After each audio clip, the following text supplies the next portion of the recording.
Whoops, give me a second.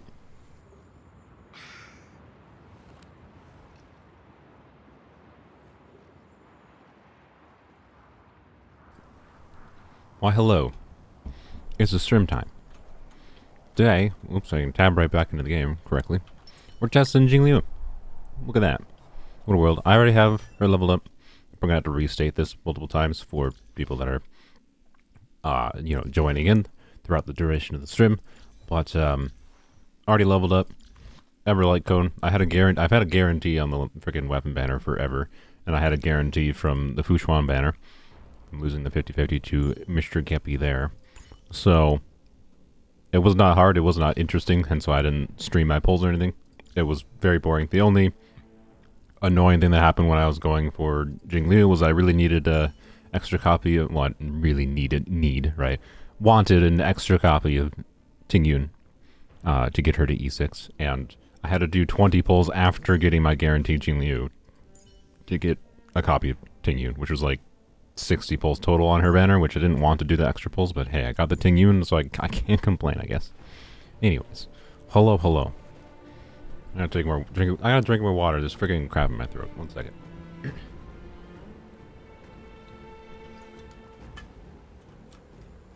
So, anyways, hello to the people's joining. We will, I'll start testing things shortly. There's a whole bunch of teams I want to test. Forgotten Hall, that's nice. Okay. Yeah, so Forgotten Hall we're going to be testing in, and I do want to test like wow, that was a good start. Can't speak. Sorry, it's crap in my throat. I want to test different like team configurations, right? Because one of the most interesting things about Jingliu, in my opinion, and this is like one of the main reasons like I was interested in her, is she's relatively flexible. You can do her like Hypercarry playstyle. I could, like, one thing I'm going to test, I'm going to test just swapping out Qingque and throwing Jingliu in this team, and seeing how that works, right? And that'd be obviously a very hyper playstyle. But I personally, first I'm going to more test this team. So this is a dual DPS playstyle, and that's what I like, right? She's able to be flexible for, you can do her kind of Hypercarry, you can do her kind of dual DPS playstyle, etc., etc. Her core team compositions are basically going to be obviously her, and then some kind of sustain unit, Fushuan abundance units. Gepard does not really work very well with her because of her health drain. You might just not have a great time. And then it betrayed Jingliu by... Wait, I betrayed Qingque by putting Jingliu in your support spot. Yeah. I mean, actually, well, that's one I didn't have that thought too. What if, can I try to make Jingliu? Jingliu doesn't use a lot of skill points, but she does use like some skill points in certain turns. So it's weird. Like, I don't think Jingliu and Qingque will work very well together, but I can try.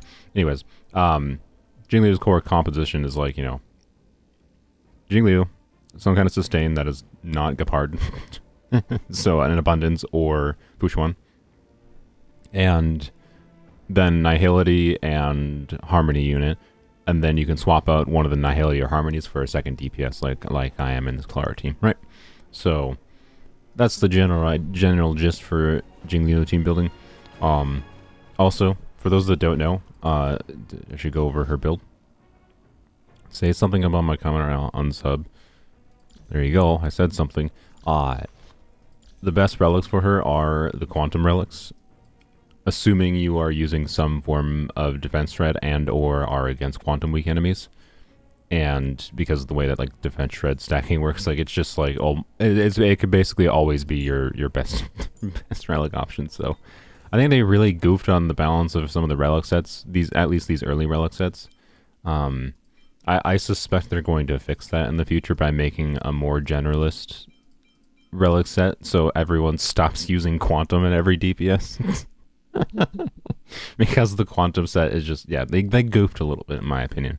But yeah, the quantum set is basically her best set. I would use quantum on her in this video, but I unfortunately cannot because I don't have a crit damage body. I've spent a lot of material in the freaking quantum thing and have never gotten a crit damage piece. So I'm using Musketeers because 4-piece Musketeers is functionally the equivalent of doing 2-piece attack, 2-piece speed. You can do 2-piece combos, you can do 4-piece ice. just whatever gives you the best stats is the same difference. Like, actually, good lesson in relics, and this applies to Genshin as well as Star Rail, but maybe more relevant for Star Rail because I think people focus a little bit overly much on the set bonuses in Star Rail. So, I stole, basically Clara used to be on 2-piece attack, 2-piece physical, but Jingliu took Clara's old gloves. You can see these are really good gloves, but I took them for Jingliu because I wanted them on her. And that let me swap to this Wuthering piece, which is actually higher in stat value, has more attack percent than the other piece did. So I swapped to this, which was very similar. It lost a very small amount of crit damage compared to Clara's old piece, and then I gained 8% attack. So functionally, you know, being that I lost the 2-piece set bonus of Musketeers, I lost 4% attack there. But then that also freed me up to be able to use, since I broke the set bonus anyways, it freed me up to use better attack percent boots, right? Because before, I think I was using these attack percent boots. And it's got a bunch of crit damage on it, which is nice. But I had 4-line attack percent boots in the healing set, and now it has the same amount of crit damage, but also has crit rate. So it's just actually like significantly better. I actually meaningfully improved my Clara build by switching her off of 2-piece. So it's just down to like what can give your character the most stats. So if you can give them the most stats without having a 4-piece combo, do that, or without having 2-piece combos, right? The best stats I can give my Jingliu is these right now. She has 2700 attack on 4-piece Musketeers, which gets her past the 134 speed threshold.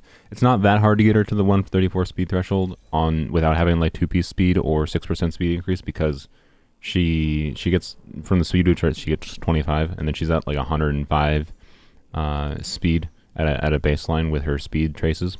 So you only need like 2 substats, but I have 0 substats right now for speed stats on these relics. So I'll work on moving her over to potentially different relics in the future, but for now this is where she stays, and it's not like insanely different. It's probably, well, I don't know, if I'm against quantum weak enemies and with Pela, quantum is probably, I'm guessing, 5 to 10% better. I have to go double check the numbers on it, but anyways, point is, just put the best pieces you have available on your characters and you'll be fine. She's relatively flexible. Quantum technically also being one of Kafka's best set will never not be funny to me. Yeah, I mean, it's because they goofed. They goofed in the balance. That's my opinion on it. So, the leak, there was a slightly sus leak, and this is not for like the next patch. This is for like probably a patch or two after 1.5, so it might not be literally for many months. That there's going to be like a new generalist DPS set that would probably, that has base, I think I don't even remember what it had. Either way, it probably would replace the quantum set on characters like Jingliu. So, which indicates that like they're going away from this. Like the failure in their relic design is that they have failed to make elements relevant. Honestly, is the main thing, right? Like individual, where the frick is it? Individual elements, right? They made sets that's like, yeah, this is the set you're supposed to use on ice characters. This is the set you should use on wind characters. This is the set you should use on physical characters. And some of these are just good enough to justify using, but relative to the difficulty of the 4-piece bonus, they're barely worth using over just like farming Musketeers and only Musketeers. Yeah, most of them are just like not that relevant, right? Is the problem, and they goofed in the sense of the design of trying to make a set for each element, because individual elements barely have relevance. So, yeah. Anyways, I see a Bailu. No, I don't have Blade. Yes, I have Bailu. No, I won't use Bailu in this video. I mean, I have Bailu built still, to be clear, if I need to use her. She's useful in niche situations, but man, I keep pulling for abundance characters, and like there's another abundance character coming up next patch that I'm probably gonna pull for too. Whoops, didn't mean to do that. Oh look, you can see her eyes. Oh, speaking of this stupid mode, it's fun, to be clear, by the way, being able to just, you know, go up to enemies and freeze them, and that's cool and all. The dumb thing though is it's noticeably, like, you probably don't notice it on stream, to be clear, but like as soon as that ended there, I could notice the frame rate go back up. Like, come on. To be clear, I run at 4K. I run at, by the way, why is there no 120 FPS? There's a 120 FPS option on phones, on iOS, and there's no. Anyways, I render at 1.6x, which I believe this literally is meaning. This means my computer is like rendering this at like something stupid, like probably 6,000 by 3,000 or something, right? I'd have to do the math on how much higher it actually is, but I'm doing the render quality higher because Star Rail's anti-aliasing looks kind of garbage to me, so I wasn't able to get like the weird aliasing ugliness to go away, like on characters' hair, without having the render resolution super high. So that's part of the reason. But like normally, I don't see lag in Star Rail at all. And it's not really lag, it's just like a slight frame rate drop. It's not like it's unplayable, to be very clear. It's better than playing on phone in general. But like, it's just really funny that I see a frame rate dip. And it's probably because of this effect that goes on the ground, I'm guessing. Because it has to like do surface mapping and all that. But anyways, whatever. It's fine. It's a minor nitpick. It just means I'm probably going to avoid using her technique, even though it's a really cool technique. So anyways. The main teams we want to test here. Some people have joined, and nobody's watching, which is predictable. This is why I'm never not. Well, okay. I do have one video planned. That's a relatively high effort Star Rail edited video. That I will do in the future, but in general, I'm not going to do much Star Rail content that's not live content because nobody wants to watch it. It seems like. If I wanted to actually commit myself to Star Rail content, it just like I'd have to make it a different channel for it, right? It's just how YouTube works nowadays. You want to make channels for different niches. So I'm not in the mood to dedicate to a new channel right now.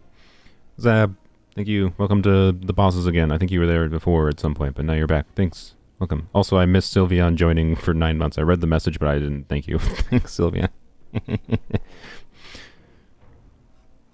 Okay. So, anyways. We're gonna go test. So I guess first, what do you want to see, chat? Do you want to see Jingliu in? Actually, wait, I guess let's just do farming. We'll just do farming. Oh, feel free to ask me. I know this character well enough. Feel free to ask me any questions about her. Like I know her well enough. I'm pretty confident about answering any questions about her. But most of the stream is just gonna be testing and trying to see how I really feel about how her kit functions and all that, with different types of units and yada yada. So she's at level 888 talents. I will level these a little bit more in the future, but it's not really that important. And yep. So, anyways, Jingliu against Geppy. Why did I bring? Okay, just want lag. All right, we're gonna do this, and yeah. My bank is getting sus because I keep making payments. Yeah. Come on, did you make payments in Star Rail as well? Okay, so one downside of Clara in this team that I was aware of before, and this was like obvious, is Clara wants to get hit, right? And if you use Jingliu's technique, or you're against ice weak enemies and you end up, breaking them, they will get frozen, and if they're frozen, that means they're not attacking Clara. So, Clara isn't necessarily the perfectly ideal second DPS to pair with Jingliu. But I think it'll work well enough in those situations that it won't be that problematic. Alright, some nice defense shred there. I actually probably should have waited on that, but whatever. And it's what it is. Let's do this.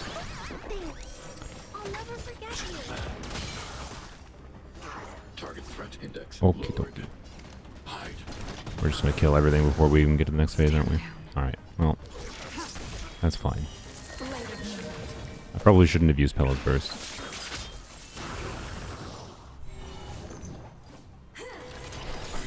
Maybe we'll get the quantum set here. See, this is why Lynx, this is the Lynx Clara combo. It's just going wild there. Lynx and Clara are fantastic together. Okie dokie. Yeah, I definitely shouldn't have used Pela's ult there, but it's fine. Okay. And then we'll get another stack there.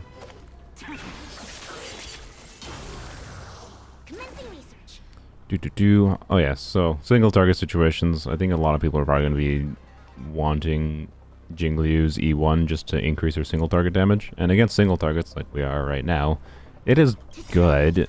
It's a large damage increase, but it's also a very meh damage increase when you're not in single target.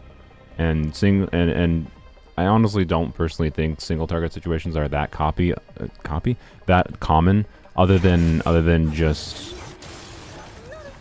situations where you're like finishing off an enemy, right? And in situations like this, it doesn't really matter because you're just freaking farming. So, anyways, my point is, I'm gonna just save Pela. So like that 25k with Jingliu E1 would probably been more like, you know, what? If I had to guess, can I? That didn't, okay. If I had to guess, I probably should have used Clara's ult there. I've been talking and not really thinking about what I'm doing. 25k would probably be like 40% more, so we're talking like 30 some, or wait, 30, I can math. 35k, right? Something like that. It'd be like 35k instead of 25k in that hit. So, like, I don't know. I'm not gonna say it's not worth, right? But like, anyways, I don't think it's that relevant. Is what I would say, because most often, it's just not that relevant. That's all it comes down to. Alright, so we're gonna see in the damage without Pela's defense shred, to be clear here. Obviously, damage goes down a little bit when I'm functionally, like, that's like on buff Jingliu damage there, right? Like, that's kind of worst case scenario. Because I have been stupid and I thought I would kill this quicker than I would, but you know what? I'm not used to the team, so I'm not used to knowing how fast it kills things. That's all there is to it. I probably should use this ult. Yukong is a good pair for Jingliu, if you ever built as a tank. I could do that, indeed. That actually could be an upgrade. And that exists. Wow. Alright, actually, you know, this might seem weird, I'm locking that because it has speed. Alright. Jingliu, by the way, always wants to use her ult when she's already in the spectral state, because it's the only way for her to... I should have done this. It's the only way for Jingliu to be able to get stacks on her... let's see. Do this. It's the only way to get stacks, or get an additional use out of her enhanced mode while she's in her enhanced mode already. So you always want to use her ult when she's in her enhanced mode. Which means autoplay will probably break everything. So, yeah. Alright, and that. Whoops, that was dumb. I definitely needed to use Lynx there. But it's fine. Tedious. Hey, we're already in the next phase. Good. This has worked better. Well, slightly better. We need to... Let's do this. We need to use Pela. So we're not going to get as much damage here. So this is like, without Pela, 49k, right? And then we'll see what we get with Pela. Well, unless Clara kills them. Okay, well, it's not going to be quite equivalent because Clara killed one of them. I lied, Clara killed both of them. Okay, fine. Look, Clara, you need to stop killing things. I need to test Jingliu. Okay, well, Clara too good at killing things. So, is what it is. Oh, I just went out of the... Whoops! Yep, I did that wrong. Whoops, that was dumb. I did all the things wrong there. Okay, I'm not used to playing her. My bad. QQ Ghost is carrying this team. Yeah, I agree. Okay, well, that was bad. Anyways, we're gonna go test and mock here shortly. Let's see how this team works, and we'll test other teams. We can test Yukong. Yukong should work pretty decently well. The interesting thing with Yukong, though, is you basically just sweep it for the crit damage because she gets so much free crit rate that you're almost assuredly overcapping crit rate with Yukong on the team. But also, you don't build your stats on a character around Yukong because Yukong's ult is not up very often, right? So, Yukong's crit rate buff is not very good. But a crit damage buff is good, so, in my opinion. Blah, blah, blah.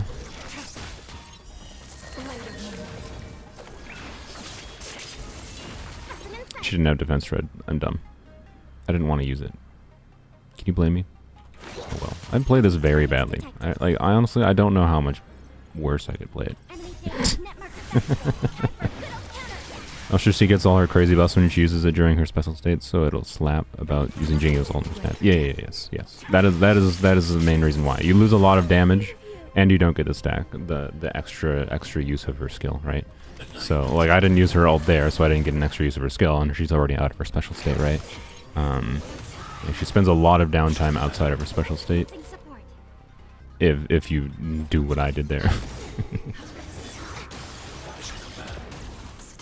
Okay, can you just die? Jeez.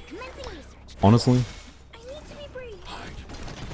I think for just farming daily things, this dual DPS team is not as good for general. It has effect res actually and HP. This could be a decent tank piece.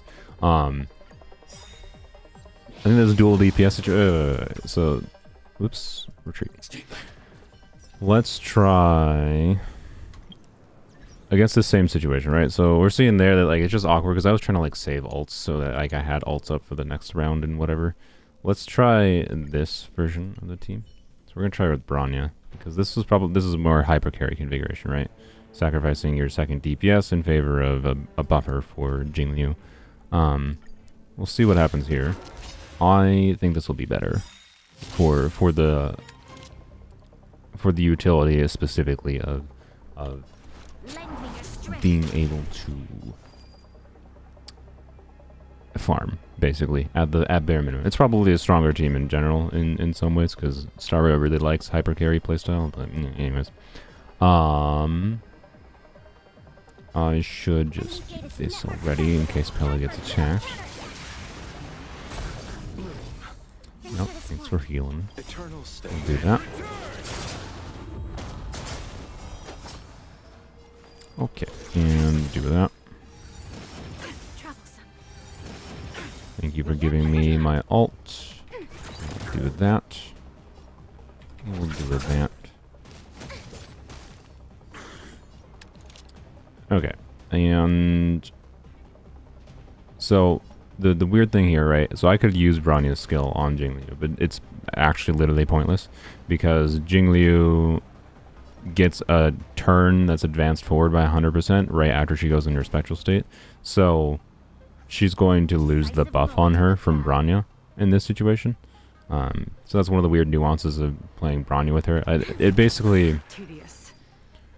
You want to, if you play Bronya and Jingliu together, you want a pretty specific speed tuning on Bronya relative to Jingliu that I think would make the play of those two together awkward, and that's part of the reason I'm going to be inclined not to use them together, because I don't want to have to change Bronya's build or farm a specific build for using with Jingliu. Although my long-term goal is to get Bronya on oh shit, I can't see her relics on the 4-piece hackerspace, the speed buffing set. If you get Bronya to 161 speed on that set, it then matches up with like Jingliu or yeah, it's just, yeah, hyper speed Bronya is very much an option, but I don't have that much speed on Bronya. So we have mismatches basically. And yeah, I'm liking Jingliu so far. It's she's interesting to say the least. All right, let's actually do things. All right, and then we use ult. I didn't use Bronya's buff. I'm a twat. I am an actual twat. Okay, well, we'll use it now.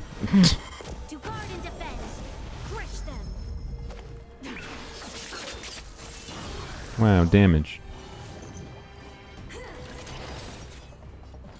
Okay, do this. Did you really? Oh my, freaking controlled. Oh my god. Wait, no, we're fine.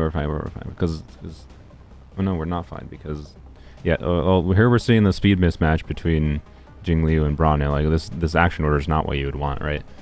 Because ideally, what I'd want here is I want to be able, ignoring that Bronya's or Bronya got slowed down. Actually, that might be why this happened.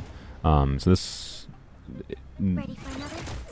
might be a different, just a situation that happened because she got delayed.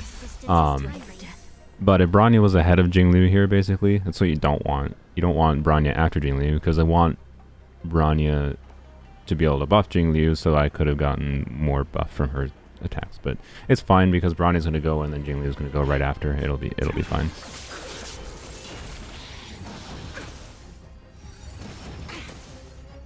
So now we're going to see what we get with Bronya.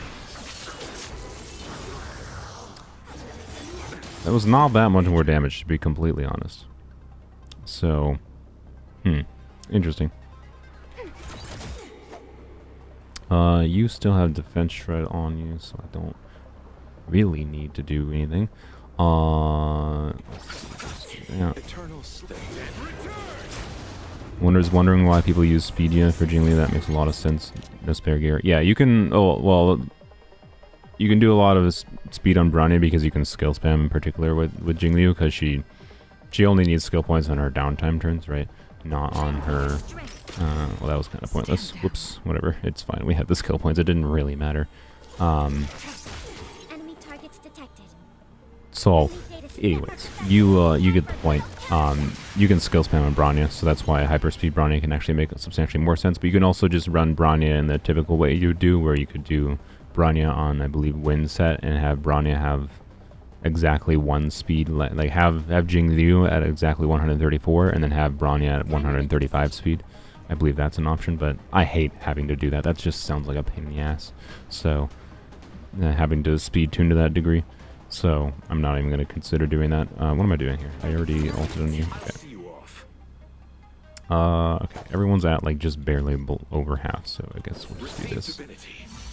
Get this out. Alright. Yeah, with my... Okay. So, with my speed on my Bronya, like, we are in a situation where I'm not getting that much value out of Bronya's skill. So, yeah, my Bronya has very much the wrong speed relative to Jingliu's speed. It's possible if I put Jingliu on not speed boots, it might match up better, just kind of like how it matches decently okay-ish with my QQ team. But it's not amazing, regardless.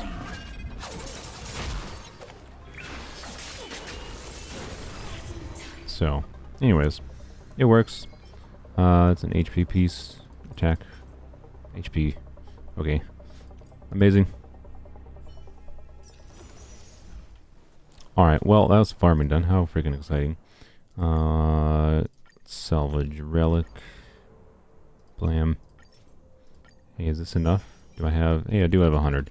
Watch, let's do a Hail Mary. We're gonna do... Oh, we gotta do attack entering combat. Let's do a Hail Mary, though. Maybe we can get quantum set on this very stream. It would be nice to test that. I don't think it's, like, that meaningful, but anyways, it's not gonna happen. Told you. Anyways, let's go finish my daily thing quick, and then we'll go over to Forgotten Hall. Resources tanked because you had to find a way to build. Oh, I don't have fire or quantum gear. God freaking man. I do have. Wait, I know. I was gonna say I do have physical, but nope. Okay, well this is just perfect. All the enemies here are not weak to belt, and I need them to be weak so I can. Oh my god, really? Okay, well we're going back to. We're going back to.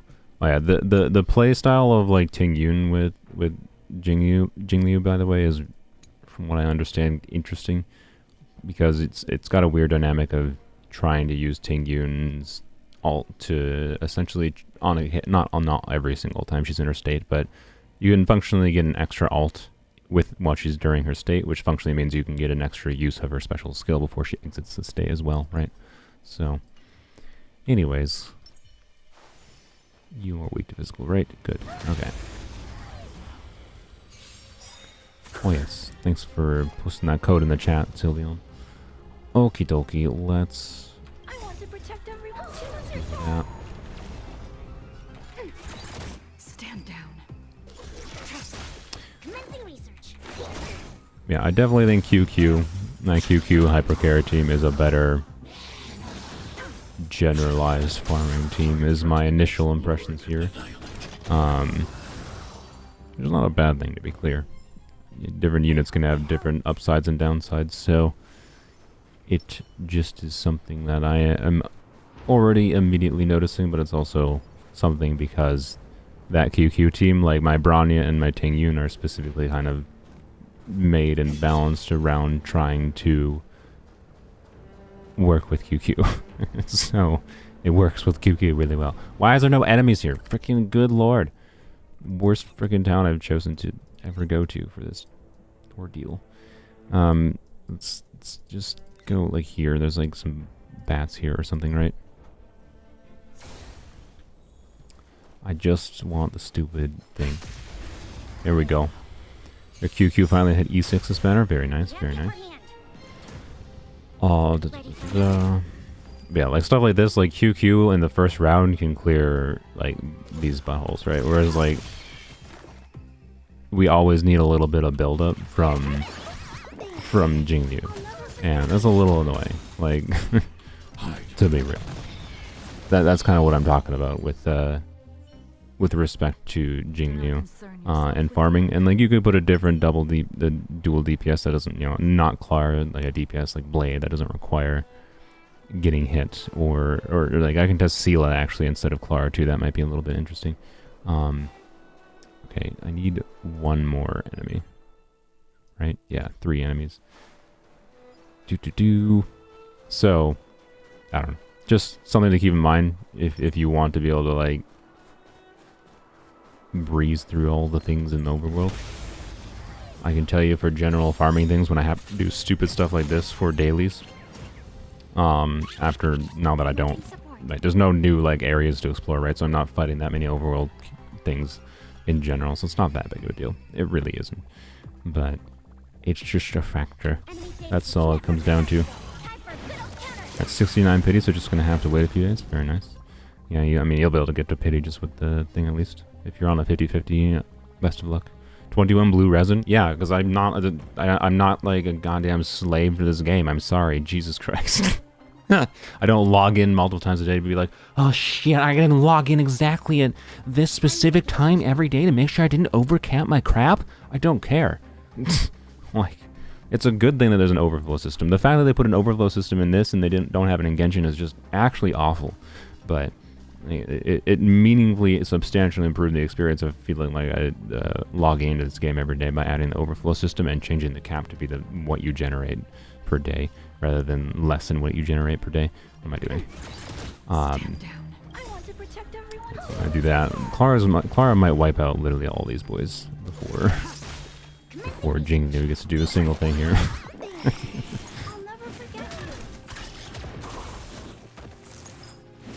Told you. Oh, my bad. Jingliu gets to kill the trotter. Good job. What? Really? How? Actually, how? Ready for another? So, I don't know. Anyways. It's clearly I need E1 so I can kill trotters in one go. I'm sure a lot of people, like, because of situations that will feel like E1 is really good. I don't know. I just question the actual value of E1. So, anywho's. I think her weapon is potentially very relevant, by the way, but anything other than her weapon,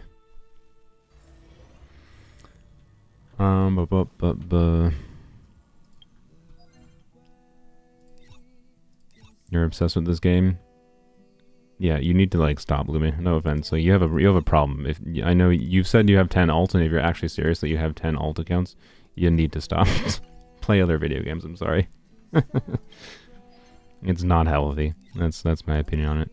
All right, we're just doing Forgotten Hall. Do you guys want to see the Shenzhou? So Do you want to enter the I gotta clear the whole Forgotten Hall before it expires. So we can do that. But then the better control point, like because this never changes, is the Laofu Forgotten Hall. We can test Jingliu on either sides of these with whatever team configurations, right? And see how it works.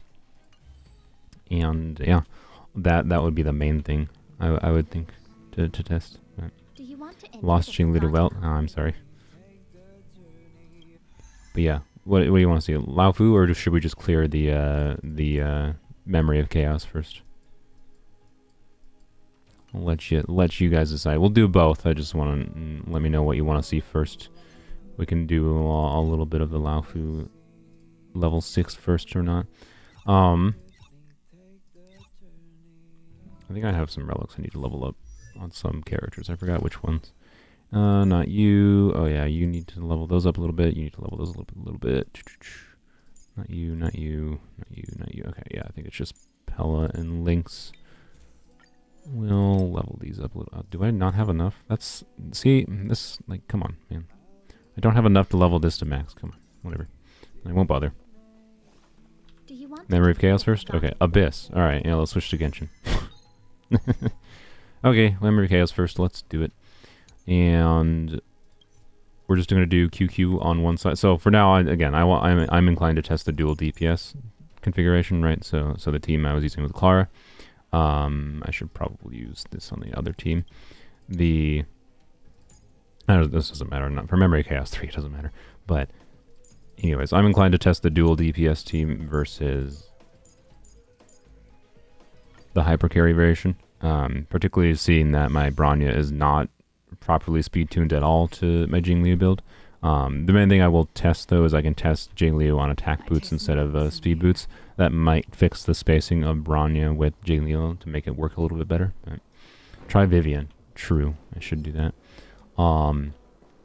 Jingliu's technique is interesting, by the way, for Memory of Chaos. The weird thing about it is it requires her to kill an enemy, or it requires killing an enemy, I believe, to get 5 energy back.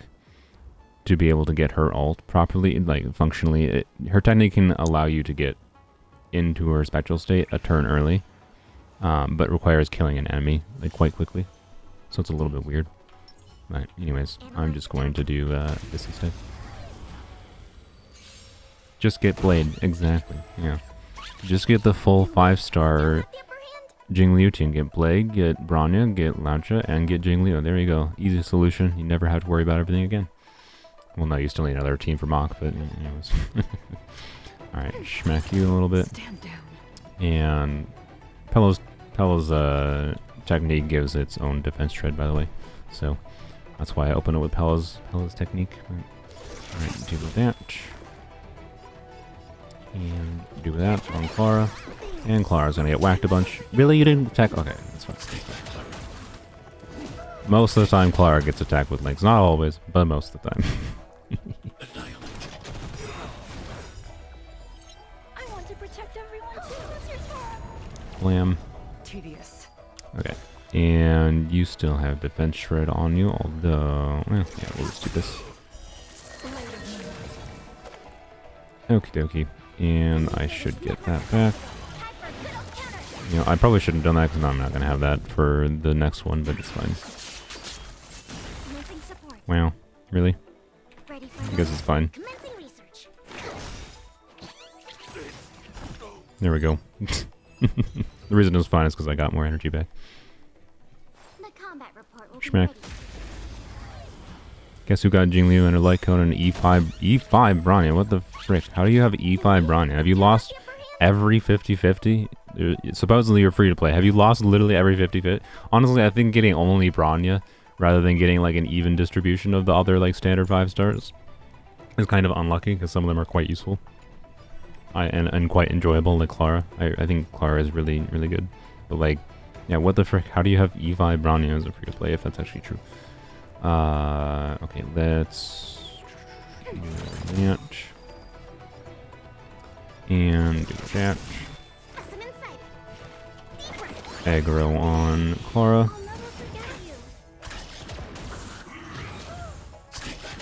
Wham.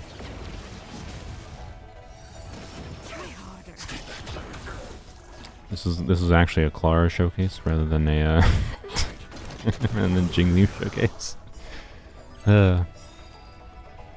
Okay, yeah, it's fine. Hey, look, we're in Spectral Ward. I love her animations, by the way. They're great. Look, you're dead. See, 58k single target damage there. Like, do you really need that to be 75k? Like, is that the difference maker in between you clearing and not? As far as like the relevance of her E1. So honestly, I think her E1's kind of bait. It's okay. It's not bad. I think it's relevant, particularly for her hypercarry playstyle, rather than a dual DPS playstyle. But it seems not worth, relative to the rate that they're releasing relevant units at. So, yeah. Anyways, let's do this. Let's do this. Schmack. You want E4 Bronya for the follow-up attack? We're in trouble now. I've never seen what I've never seen what E4 Bronya's follow-up attack looks like. This battle is unavoidable. Alright, good, we got a skill point back, and now we get to watch Qingque wreck. Okie dokie.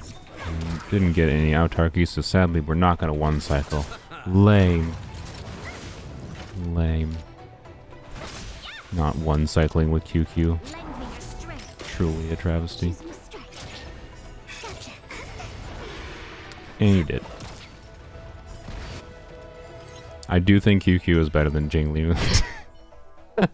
At least as a hypercarry.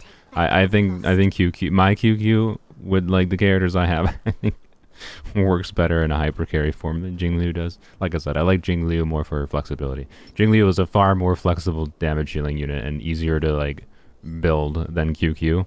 It takes a lot of effort in like specific builds and specific characters to get Qingque to perform like I have my Qingque performing, to be very clear. It's just I think she's a better hypercarry. I'm just saying.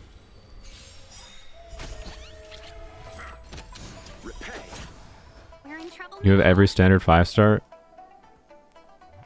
And wait, you don't have they said they're free to play and they have E5 Bronya and all standard units. Yeah, I'm sorry, I called BS.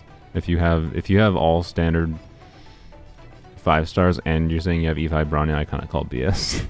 E5 Bronya. There ain't no way. You'll pay for this. You literally would have had to be like getting earlies like every 20 pulls. 20 to 30 pulls on average. Like your average 5-star count is probably something really stupid in like the 30-ish average range, and the average should be more like 60. My average on this account is much below 60 because I've only gotten one early and was at 50 pity. And my average on this account is awful. But anyways, what am I doing? We're Bronya. That's what we're doing. Didn't get our skill back, but it's fine. We'll do this. Just play Mono Quantum, yeah. I mean, I'm a little bit caught between whether or not I want to, whether or not I will skip on, what's her bucket?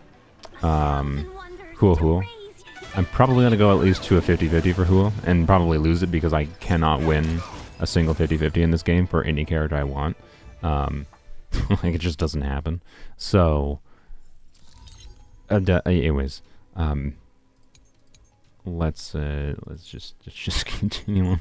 Point is, Silver Wolf should be rerunning, is probably going to rerun, shouldn't say it should, but is probably going to rerun in the next patch. And particularly if Silver Wolf's the second half with Hanya, I think I'd much rather go like all in on Silver Wolf as an additional option for Qingque. Right, to mess around with Qingque and like go towards Mono Quantum. So, anyways, blam.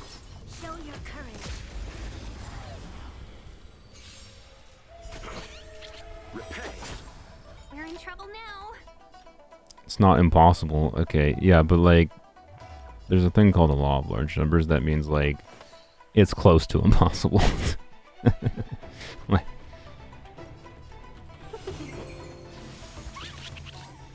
and like the more like situations you layer on top of each other, like saying that I've gotten every standard unit and 5 copies of Bronya, and you've never spent a dime on the game. Like, for reference, I've gotten 2 Bronyas, and I've spent money on to do that. I spent money to do the standard selector. I spent like $100, and then I bought Battle Pass. I bought a couple of the monthly login thingies that give you an additional 3,000 per month. And then, so I've gotten Bronya, and I've gotten a single copy of Ever Standard 5-star, except for Himiko, right? And I have lost, like, every 50-50, except for Jingliu Eidolon, the one 5-star I didn't want. right? Like, I have lost a lot of 50-50s, and I happen to have... I don't even have all of them, right? That person has gotten... If they're saying they've gotten E5 Bronya, and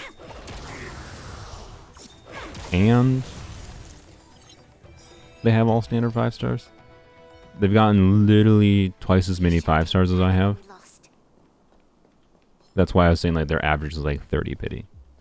Like 30 pity across like wishing since the game came out is potentially something like, what is that? Let's wait and see. Yeah, like there's just like no way. It's super unlikely. C5 Bronya 6 copies. Yeah, I wasn't counting the total number of copies, sorry. Right. Their friends top them up, yeah. Yeah, I'm free to play, but my friends top me up. Yeah, okay. that could be it, yes. Your Kafka couples were bad because you went to hard pity twice because you want for Kafka's E1. Yeah, if you're free to play though, that's if you went to hard pity twice for Kafka E1, that means you spent 300 pulls. 300 pulls is like towards the amount of wishes it takes for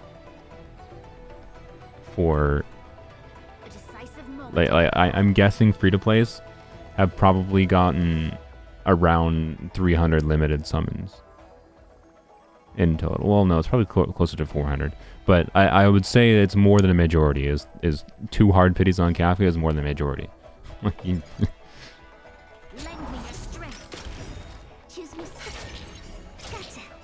And okay, there we go. Didn't get autarky, but that's fine. As we got an ult, we should one cycle this anyways.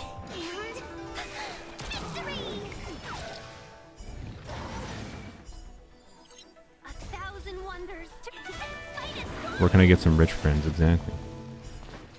Of course, you didn't. Of course. Stupid monkey. Monkey is too tanky even at this difficulty level in Memory of Chaos. Or at this level, I should say. I mean, that was only 60k damage, which was relatively low for Qingque. Yeah, compared to that. I think that 60k was not a crit, or one of the hits was not a crit, because there's the additional Qingque damage that might have crit, but then the other hit might have not crit, so that's probably why I didn't die there. Anyways, we're gonna get Qingque Eidolons with your credit card. I mean, you can get Qingque Eidolons on the card banner. Let's do a dish.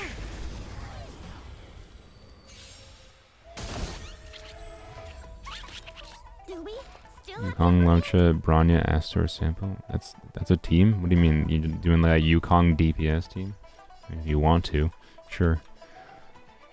Star Rail is not really friendly to doing creative things like turning characters into on-field DPSs like Genshin can do. I think Genshin's a much better and more fun creative framework as far as a video game goes. But anyways, do that.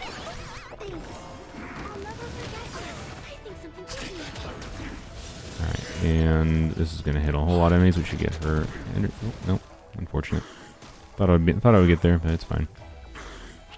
Yeah, see, there's enemies being frozen being bad for Clara. Like, Clara would have potentially like killed all 3 of those if they weren't frozen, but it's fine. It's not that big of a deal, particularly at the lower difficulty levels here. Wham. Okay. I think I'm just gonna not bother with. Yeah, I'm just not gonna bother with the. Having a stroke, sorry, with using her ult here, because we should kill her. Or we should kill it. Oh, what? Why? Oh, you lost their target, I see. Okay. Apparently did not kill it, annoyingly. We have the upper hand. Ready for another? It hasn't even made an attack, man. Like, bro hasn't attacked. You just died. Thank you. This banner is a must pull because there's Qingque and Tingyun. Yeah, I mean, it's definitely a very strong banner, I'd say, for both the supportive unit in Tingyun and how relevant some of Tingyun's Eidolons can be. Well, some of Tingyun's Eidolons aren't that good. Like, Tingyun's really good at a baseline, but anyways, blam. It is DPS Yukong. Nice. Do we still have the upper hand? Okay, let's open up with... Well, let's test something. Does this stack? I don't think Pela's technique and her alt defense shred stacks. Oh, it does. What? Wow. Okay. I didn't know that. That's funny. Okay. So yeah, Pela's defense shred from her ultimate and then her technique stacks. That's actually really good. That can... Well, I don't know. It's not necessarily good for Jingliu because she spends the first like freaking turns in not doing anything. So it's not actually maybe that relevant now that I think about it, but it's not irrelevant. It depends what your other team members are in the team a little bit, right? But that's it's interesting to say the least. And do this on you. And we're gonna watch freaking Clara destroy the world. Nice. Well, sadly they didn't get to attack because they died. You're a butthole.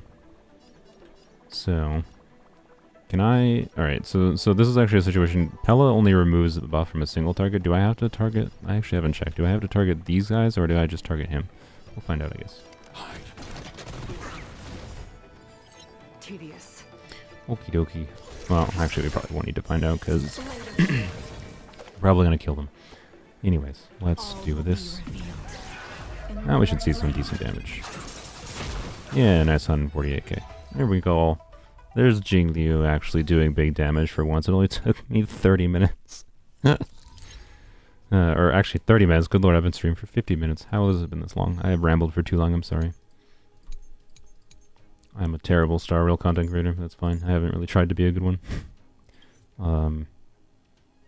Yeah, this doesn't... Whatever, doesn't matter. Let's just get through these freaking early floors. Kill the big guy and the others die. I mean, I'm aware of that. I taste some malice in the It obviously didn't matter in that situation. I was just thinking because in situations where it did matter, Pela's buff removal might matter. And I don't know, but Pela's buff removal is only single target. I'm used to having enemy buff removal be multi-target with using Lecha, so that's basically what I was thinking. Dum-ba-dum-ba-dum. Do we? I don't know. Stand down. Stand down. Okay. Alright, so these enemies are not ice weak, but that should not matter that much. I mean, my dashboard says I've been live for 50 minutes, which means I've just wasted a whole lot of time. I expected to stream for about 2 hours. It might be longer than that. Whoops.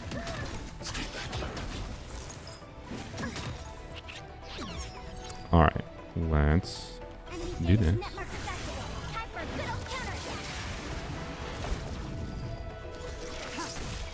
Go into the special stage. And do that. I even bought... See, this is a situation that's like... Feels like it's not worth using her ult. But I also kind of have to, it feels like. But now I'm not going to have my ult for the next enemy, but it's fine. Oh hey, it didn't die, did it? Nice. Good. I didn't want it to die. Alright, let's do this. With any decent sustain, by the way, I don't think Jingliu's health drain is that significant thus far, but it is obviously a factor and might be more relevant in certain situations over others, of course. And schmack. I forgot to use Clara's ult, by the way, but I guess it's fine. We'll leave it up for next turn. Or the next enemy. Why? Okay. Ready for another? Oh, you're just dead. Okay. I didn't expect you to get killed by Pela. Alright, there we go. Analyze the targets before you make a plan of action. Schmick. Character party placement doesn't matter in this game, but I still need to have my main damage dealer be at second slot. Funnily enough, character party placement will actually matter in next patch. Specifically with Huo. Should have used my ult there right away, but well. Huo is... Yeah, we'll just use this right away. She has an AoE heal on her skill, it says she heals your, like, the ally you're targeting, and then she also heals the adjacent party members. So that means you'd want to have like Hua Hua in the 4th slot, for example, or either the 1st slot or the 1st slot. Well, actually, no, it just depends. Honestly, it depends on who gets targeted the most in different situations, I guess. So, yeah, the party order will matter very slightly with Hua Hua. Not amazingly so, but a little bit. That's interesting. I think that's a kind of cool aspect about Hua Hua. My Clara hits hard. Indeed, she does. Clara is very nice. I don't know why I'm spending so long thinking about that. And let's do that. And we'll use... Yeah, we'll use this. Nice 60k there.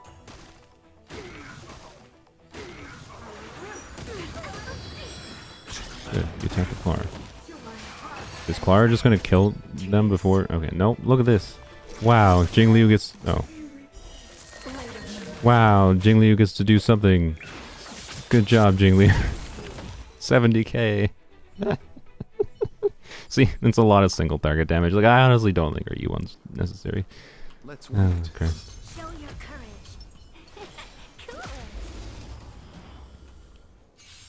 Placement does matter for 3 range attacks. Oh yeah, true. Placement matters for, yeah, the fish, I think. Is the lantern fish, whatever the frick those Laofu enemies are. I think those have like a range attack, that's true. Enemies that hit in multiple things at a time, but I hadn't actually ever thought about that much, but that's definitely a good point. My general solution to any enemy-based problem is kill them before they kill you. Believe it or not. Wait for the tides. Okay, no autarky, that's fine. I kind of want to kill the trotter, but you know what? Let's kill the trotter. Blam. We didn't get a whole lot of buffs up, so my thinking was, you know what? Let's go for a one-shot round in the next sequence here instead. Customers? Alright, Lend me your strength. good. You strike. Get autarky. Yeah, let's... Oh, okay. Well, didn't want to match at the same time, but it's fine. Enter the storm. We'll do this, To guard and defend. Crush them. and then we will do Look at this. the draw. Freeze. And victory. Oh, you're just gonna die without... Okay, well... I guess we won't use Tingyun then. 88, 844. That's a nice satisfying number. Make a pretty good team. So is Jingliu worth it? Well, this whole video is meant to be testing and be talking about Jingliu, so you can determine that for yourself. I would say if she seems like her playstyle's fun to you, if you want another DPS, I think she's a fairly safe option because of her flexibility, is my opinion on it. I think she's more worthwhile than someone that's like more niche in relevance. Like Dan IL, for example, wants like a pretty specific team crafted around him to try to make sure he can use as many skill points as possible. He's like really strong, but Jingliu is her, in my opinion, her better strength is her flexibility, more than anything, and ease of building too. So I quite like that aspect about her. And I also think she's a much more relevant early game unit too. So there is that minor factor as well. I think it's worth it. 131k followed by 88k, bro. WTF? I mean, yes, yes. Like I said, I genuinely think like my team that's crafted like heavily invested QQ. That to be very clear, but my Jingliu isn't like insanely far away from like the potential ceiling that an E0 S1 Jingliu can get. And again, E0 S1 Jingliu versus an E6 4-star, I think is relatively comparable as far as investment level. I genuinely think E6 QQ, when you crafted a team properly around QQ to reduce her variance, and you like understand the decision making tree of QQ to be able to use her with consistency, QQ is a stronger hypercarry than Jingliu. It's my impression thus far. It might change in the more difficult, the higher difficulty modes here. We'll see. That was a little unlucky there, but it's fine. Why did I do that? I don't know why. I just activated Ledger's ult there. It's fine, I guess. Doesn't really matter. Because I needed the 18k damage, that's why. Let's be friends. Oh. This battle is unavoidable. Blam. Limiting your strength. Hey, we got Turkey. Alright, let's go. Let's, you know what, just for funsies, so we can see a big number on QQ. Let's do this.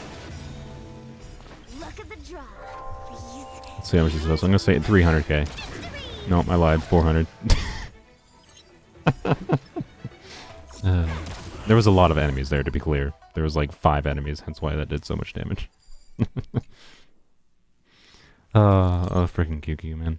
QQ was like the opposite. Like, so the interesting thing about QQ versus Clara versus Jingliu. So Jingliu gets 0 damage percent buffs in her kit, right? Like her kit revolves around like getting attack buffs essentially, right? So if you, where's her freaking thing? This trace here, where no, this trace or talent, where she can get, and this goes up to 180% at level 10.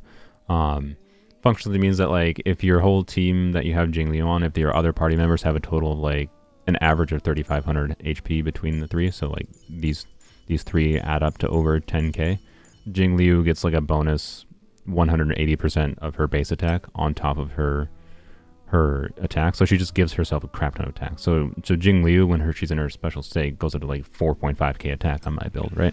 And she gives herself a bunch of free crit rate in her spectral state, so the only like downside is like her little bit of downtime, right? So like I have a Jingliu with like 100% crit rate, and then like with the like crit damage from this set and from her, that's like 250 crit damage, right, at a baseline. Plus I have her light cone, which is helping things too. So like she gets no damage percent buffs is the point, which means the QQ in comparison, who gets all the damage percent buffs, is just kind of a funny comparison. Like I have built, instead of her QQ giving herself a bunch of attack, I have built QQ to have a whack ton of attack, and then she gets a bunch of damage buffs in that team. So yeah, damage percent buffs specifically. Alright, let's do, these are Quantum Week, huh? We're gonna do Jingliu against that one then. Do.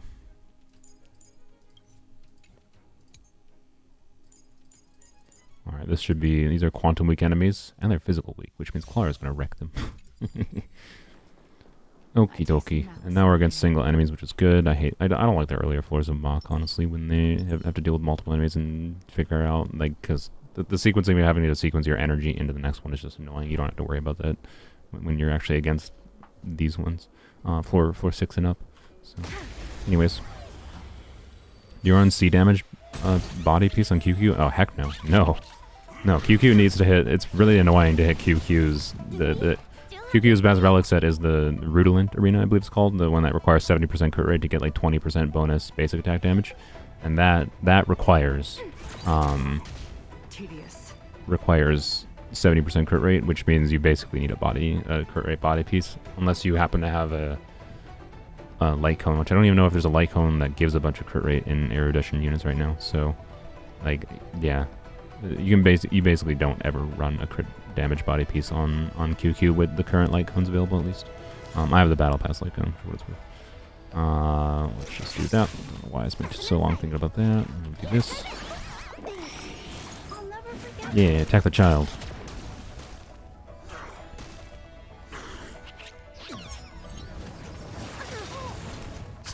Good job. Attack the child, thank you. Okie dokie, and now we get to do that. Oh, we have this back. We should do this. Because Pela got attacked, which is good. Alright, big ol' damage we should get here. Nice. We have the upper hand. All will be revealed in lunar flame. Nice. And next round, I assume? Yep, okay. Very good. Alright, let's do this before someone accidentally dies. Your CV on QQ is crazy. Yep, I know. And like I could have a really good Quantum Jingliu build too with those existing pieces that I have. Both either I would steal them from some mix of Sela or QQ if I want to throw Jingliu on Quantum, but I just don't have the crit damage body, so I just never have seen one. This should get your... Yep, there we go. Oh, you don't have... Oh, okay. I should have saved Pela's ult. In hindsight, I should have saved Pela's ult for the second round here. That was dumb, but is fine, I suppose. Yeah, obviously Jingliu's damage went down quite a bit there when you don't have the defense shred going. So, is what it is. Slight misplay. Oh well. Just do that.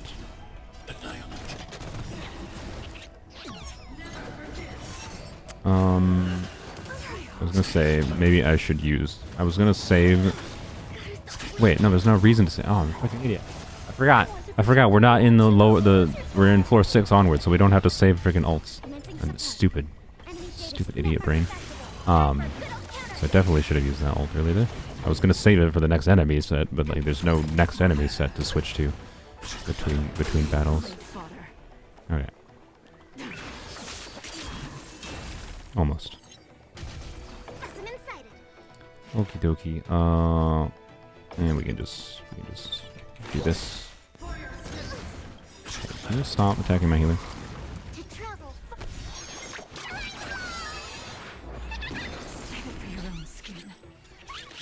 Yeah, we know Trotter. Yes, good. Attack the child. Rip. I feel like Clara is doing more than half the damage here. We've never gone past like the first 2 rounds yet with Jingliu, so yeah, oh boy. Let's wait. Show your courage. Cool. Things you can say in HSR that you can't say IRL. Attack the child. Exactly. That's the reason to play Star Rail. So you can attack children, or request attacking children, not so you can attack children. You don't actually get to attack children. You get to make a team that puts a child in a battlefront that gets her attacked. So her robot dad murders everyone for you. Buff the gambler. Do.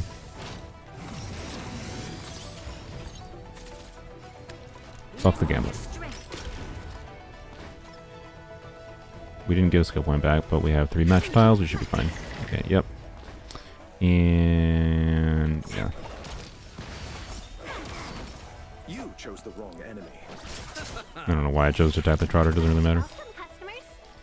And just kill you, I guess. Buff the gambler. Okay, and so we're gonna do this. Do this. Do this. Do this. Really? Okay. I suppose it's fine. We'll do this. It'll save our autarky. We're gonna lose the damage percent bonus with the new battle here, but having autarky and we can still use Bronya ult and Qingque and we'll have enough damage bonus that we still might one cycle this here. Oh, except I don't have a skill point. Whoops. Oh, wait. Okay, wait. I think we're fine because I should get a skill point from this. Which is, that's just being lucky and having, well, you can also buy Bronya's weapon from the shop, so. Bronya's weapon is really good. Really, really good for her. I recommend it if you have a chance to get it ever. But, anyways, with Bronya specifically, it's not as good without Bronya. It's an okay weapon for other Harmony, so. It's one of the better standard 5-star weapons for sure. Cappy bowling, exactly. Alright, and we gotta use this too, and don't forget. I just used it on Qingque by accident. Oh, well, okay. I guess whatever, it's fine. Yep. Man. I don't think we would have one-shot Mr. Gep if I hadn't done that, but we would have been close. Okay, I have bungled up. This is how not to play QQ. We gotta generate some skill points here. I have bungled this up hardcore. Oh well. This battle is unavoidable. Lend me your strength. Oh well. Wait for the tide. Alright. You got autarky. Oh, I really needed you not to get unlucky there. Okay. I took a risk, to be clear, and the risk did not pay out. We still might kill him. Oh, really? Okay. Well, that was this is honestly some of the worst I've played QQ in a while, because I wasn't even trying to think about it. How would you not die? I thought, my brain just assumed he was going to die. How much health do you even have? Oh, you have a lot of health left. Okay. Well, let's do this somewhat properly then. Dude, I would actually prefer if... Qingque ideally Like my ideal for this team would be, by the way, Qingque needs to be at like 170 speed at a baseline, which is not impossible, just hard. And then Bronya needs to be at 161. And I think this team is then properly lined up, because there, like, Qingque would have really, so that we could use Qingque's skill on Qingque, would have ideally been before. Man, I just keep on making terrible decisions, don't I? Okay. Let's be friends. It's fine. It's fine. Repay. You chose the wrong enemy. Playing QQ is taking a risk. This is the stupid heart, man. I freaking hate YouTube's this stupid heart, man. I can't see your word. This is the core of this character. True. Okay. Freaking YouTube and its stupid heart. Why is there so many trotters? Okay. This battle is unavoidable. Do this. Lend me your strength. Doesn't matter this time. Okay, of course you matched in the time that it didn't matter. Thanks, QQ. We've entered And the then we're gonna wreck them because, you know, I'm mad. crush them. Luck of the draw. Yeah, that was entirely terrible. The main... So that was actually a good example of a problem when you sequence things wrong with QQ and don't properly pay attention and like manage your skill points a little bit. You can end up in a situation where you're like screwed over for a few rounds just because you made one mistake. So again, she takes some attention to play, but I don't know, she's still very engaging to play to me. Hello, Agatha. You're just in time for us to finally get to the more difficult floors. I don't think it really matters which one we do against which here, so do Jingliu first. Welcome to my video where I showcase Clara and QQ, and then Jingliu is here to do some occasional damage. I taste malice in the air. No, wrong character. Wrong character. There we go. Now, phlegm in my throat.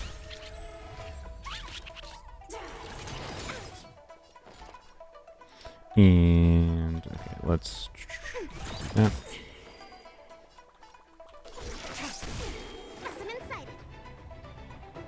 We should do this first because you're gonna get attacked. Okay. And make Clara get aggro. And immediately didn't attack Clara. Thanks.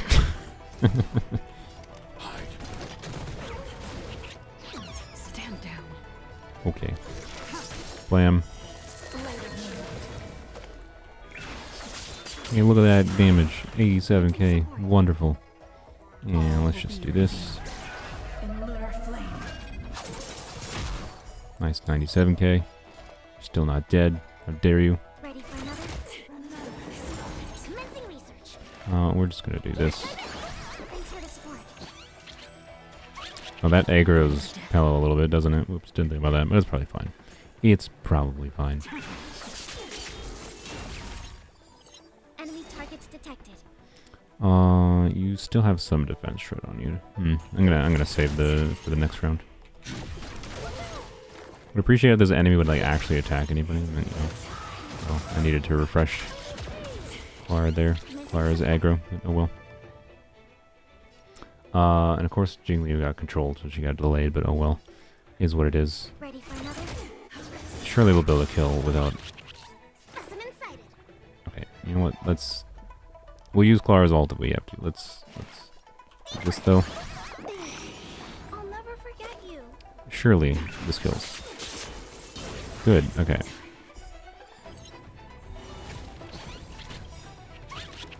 I want to protect everyone too. What's your turn? Do you love the anxiety from running Blade without a healer? Really? That's an interesting choice. See him drop to 1 HP and just barely get half his HP back.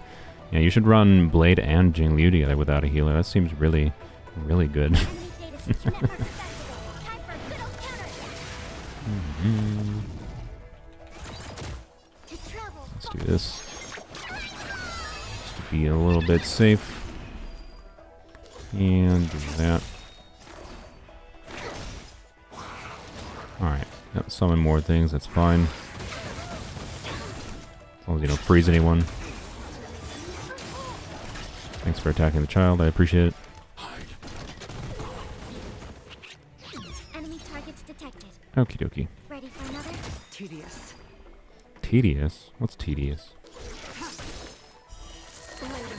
Alright, there we go, and then we do this. In lunar flame. We finally got to see Jingliu do more than one round. What a world. Can't believe it. Alright, we don't need to refresh anything.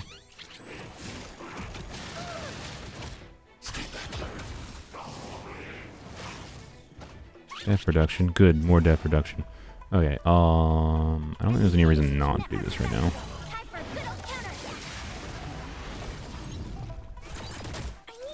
Because getting Pela's energy back, you can just with Pela on Silverwolf's Lycon, you can just easily get her ult up every 2 turns. So the only thing that creates awkwardness in that is like sequencing between battles or whatever. Alright, let's just do this. I want to protect everyone too. What's your Tara? That defense shred is nuts. It is indeed. Oh yeah, Pela is at max like level 12, I believe, talent levels for her defense shred. Yep. So she shreds 42% defense. And let's put aggro back on Clara. Though it doesn't really matter when we have Clara's ult up, to be fair. But let's target you. Ow. Can you just slow down Jingliu again? You freaking jerks. Stop it. Oh my god. Ready for another? Can you stop? There we go. It's fine. Clara handles everything. See, I like dual DPS as an option. Like, having a hypercarry is fun. For getting, like, hypercarry QQ is fun. But that situation there, if we were doing hypercarry, Jingliu might have been much more annoying without having... I mean, Bronya can cleanse and all that, but, like, I don't know, you get the point. I like the dynamic of having not 2 hypercarry teams and instead having, you know, a dual DPS team. And I really... The synergy of Lynx and Clara is so fun together. I don't know, that team feels pretty good to play to me. So, I am quite liking that team so far. But yeah, we'll test a little bit more against like the stage 6 of Lao Crew if we need to with different We're in teams. trouble now. And buff the Gambler. Let's see if we can play the Gambler properly this time. Lend me your strength. Didn't get a skill point back. Should probably... Ooh, no, maybe it won't be fine actually. Let's see. Alright, we got... hey, we got it. Okay, good. That was a little risky. I'll see you off. She had some bad early draws there that made it not unlikely to not be able to get a enhanced basic attack off in the first round there, but it wouldn't have been the end of the world. Alright, smack you. You'll pay for this. Alright, get my... Oh, really? It still didn't proc. Dang it. I have E1 Bronya. It still didn't get the 50% proc. It's fine. Well, maybe not fine, actually. Ah, crap. Okay. Yeah, we're just gonna sacrifice this round. It's fine. Oh, man. Then you match tiles immediately. It's fine. Okay. It's fine. We got a little unlucky there. Oh, well. I underestimated you. Troublesome. I could have used Tingyun's ult there, to be clear, and that might have actually been the correct decision. Now that I think about it, to use Tingyun's ult to... Even though, like, Qingque was, like, 3 energy away, using Tingyun's ult wouldn't... Like, because by doing what we did with Qingque, we have now screwed up a second round, like 2 rounds in a row of Qingque, instead of using Tingyun's ult, not screwing up the previous round, being able to sequence all of our buffs, get big damage, and then properly sequence into things the next round too, right? That would have been the correct decision rather than what I did there where I tried to risk... Oh, I ate my skill points and tried to risk. I could have just used Tingyun's ult, saved the skill points, gotten to get a bit of damage, and then, yeah. So that was the wrong decision there for Qingque. But it's fine. Let's just do this. Alright, we'll do this. And let's do this and do a lot of damage.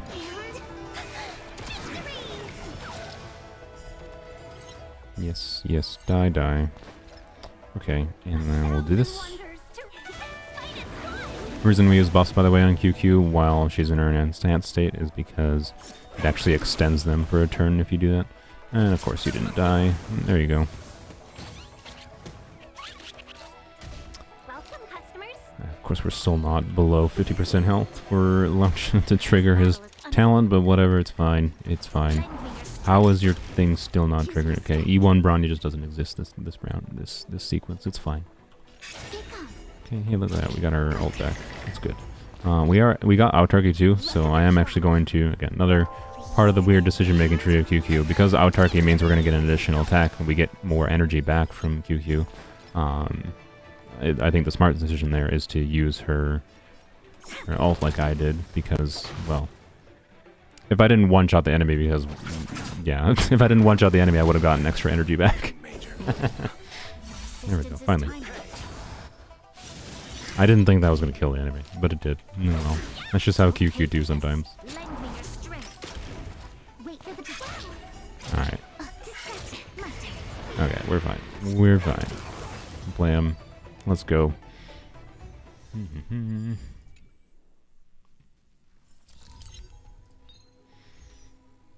Monkey, hey? Okay. Let's do... We're going to do Jingliu against the Quantum Weak enemies. We don't have Quantum Set. To be clear, if we had Quantum Set, that could mean meaningfully higher damage if we had a Quantum Set in Jingliu, but we do not. Show... Actually, I guess because of that, there's not much reason to do Jingliu against them versus the monkey. You know what, actually, we're going to do against the monkey because the monkey has... It's tankier. It's a more single target focused enemy versus this situation probably, but we're going to test it for like the... It's Ice Weak anyways, and we're going to test it for like more of a worst case scenario simulation. Alright, let's skill. Lamb. Lamb.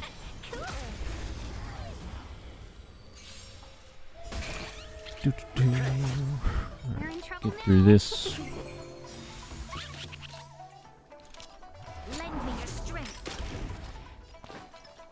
You've been investing in some HP and defensive sets in your Harmony characters, and ironically, it's made it harder for Lucha to heal with his passive. Yeah, I know. I've noticed that as well a little bit, actually. It mostly is not... It's not a problem on the higher difficulty stuff, which is where it actually matters. So, like, we're still on a lower difficulty floor. Oh shoot! I should have checked. Are you gonna? Okay, good. Hey, but this is a benefit of E6 Tingyun. This is gonna be a massive amount of damage, by the way. Because so I don't have Bronya's ult, to be clear. So we're missing. This is not like maximum damage QQ, but we have Bronya's skill damage bonus. We have 4 stacks of her 40% damage bonus. That's 160% damage bonus, and then we have Tingyun's damage bonus going.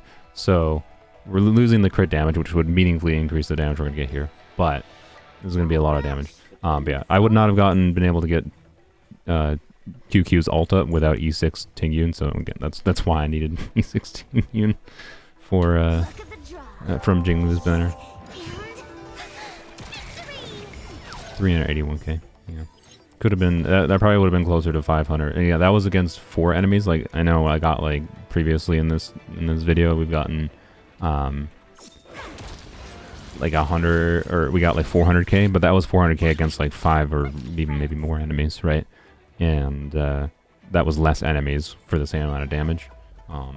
And I'm pretty sure those 400ks also had Bronya's ult up, right? So that would have probably been closer to, I would guess, around 500k with Bronya's ult up. I guess. Yeah, it should have been about at least 25% more. So,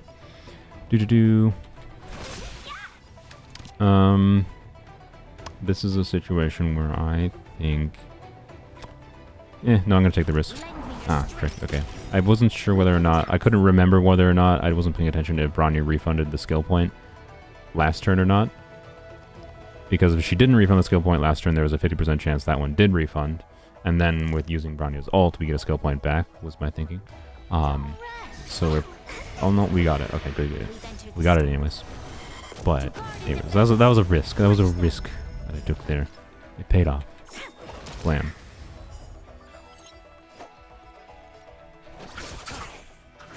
Is Jingliu more AoE or single target? Definitely more AoE. Yeah, for sure. But my experience in this game is that there's much more AoE situations that are relevant, and AoE damage dealers are just better than single target, and that's why I think destruction units are in like the perfect balance, or any unit that they have chosen to balance around not doing damage to all enemies at once, but instead they've balanced around the fact that they do like most of their damage to a single target and then a little bit of damage to the targets around them. I think those are, in general, probably the stronger units in the game. On a very simplistic level of describing them. So, yeah. And Qingque has both. Qingque can do damage to all enemies with her ult, and she can deal damage to adjacent enemies with her skill.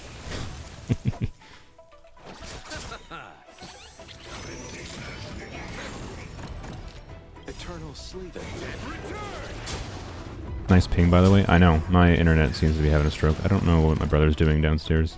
He might be doing something with the internet that's eating the ping, or just my internet's having a stroke. But the stream is going fine, that's more important.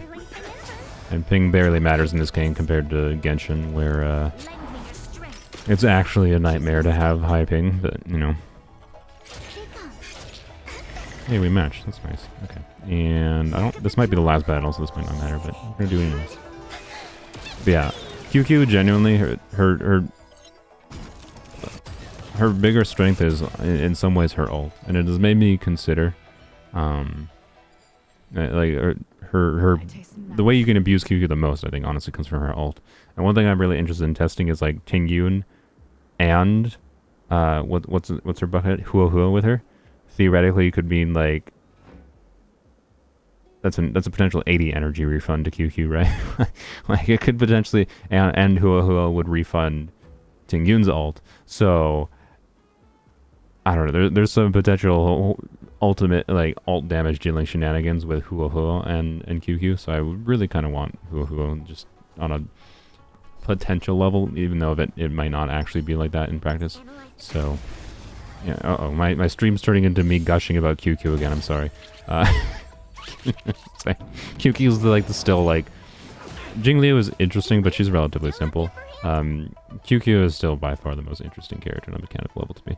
And anyways, like, Qingque, like, it genuinely, I think there's a reason to potentially do the ultimate damage dealing relics, which is like the ones I have on. Okay, it annoys me that you can't see relics on the screen, but my mom is calling me. I'm gonna have to call her back later. Let me actually send her a quick text message.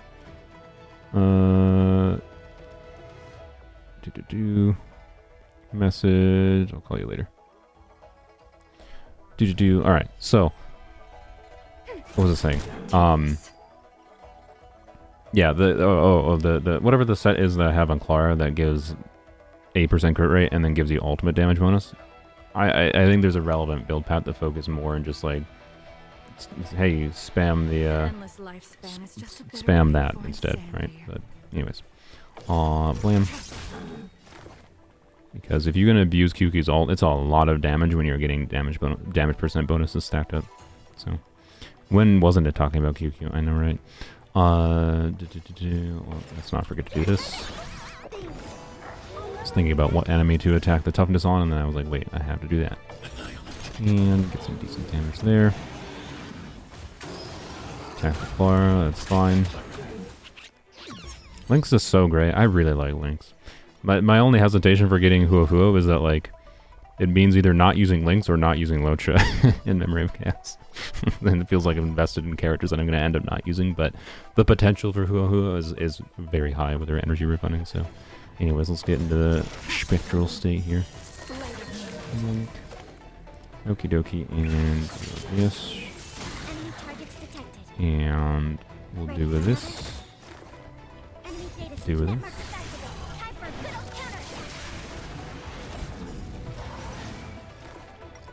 Whoops, didn't mean to press that button. I hope that was targeting the right thing. I don't know if it was targeting the right thing. Maybe. No, we'll find out. Good, you attack the child. I want to protect everyone too, it's your turn. Qingque deserves it. She's actually competitive with current DPS in the game, but she doesn't get that much respect. I agree. Well, I don't know. A lot of people appreciate Qingque now. Ooh, boy. That was a lot of damage. A lot of people do actually understand Qingque's strength, but yeah.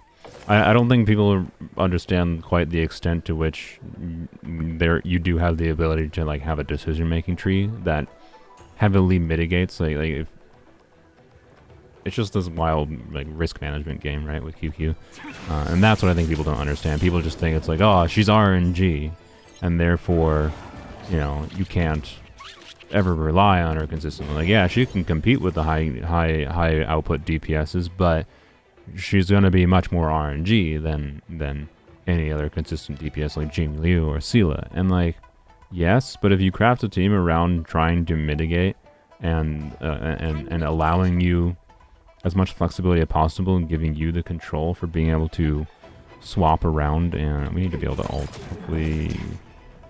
Well, okay, it's fine, I guess. Ult on Pela specifically. Then, anyways, you get the point, I think. I don't know, QQ is just really interesting in trying to design a team around mitigating her downsides, and mitigating the RNG in a way that gives you the control, right? What are you going to attack? Good, you attack the child, thank you. Okie dokie, let's do this. I feel like we've sequenced something wrong with Pela, otherwise we should be able to do ult and then a basic with her, but I don't think it's actually causing that much of a problem. Okay, let's just, it doesn't really matter which one we attack, to be honest. I think we do need to do this, though. Okay, let's do this. Qingque is very punishing, yeah. She takes a lot of, like, intentional out to play, and to be honest, most people in Gacha games, no offense to this, if you want to play this, it's fine. Most people in Gacha games seems to not want to really engage with game mechanics that much. And they don't want to actually, like, think about what's going on and what's happening, and instead want to just autopilot their way through everything. Which, yeah, QQ is not, like, necessarily the greatest for that at all. So I understand it, why a lot of people might not like it, but I don't think people understand the level of control they do have over the RNG elements, right? You have more control than you might expect. Alright, do this. I could attack the middle one, actually. Maybe I should have attacked the middle one in order to get the Trotter dead, but it's fine. I attacked the monkey because the monkey's more tanky. Okay. May as well freeze the monkey.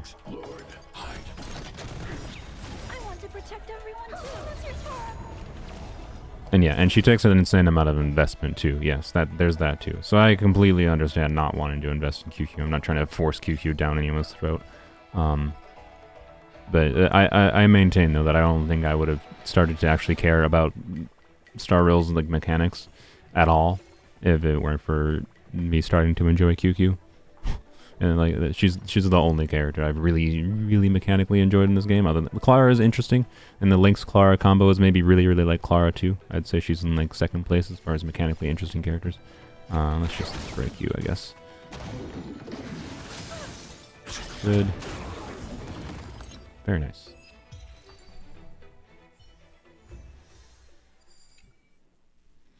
All right, let's go for 9. Kafka, huh? Yeah, we'll do Kafka with Jingliu because Fizz weak means Clara might schmack quite decently. I think it'll work well.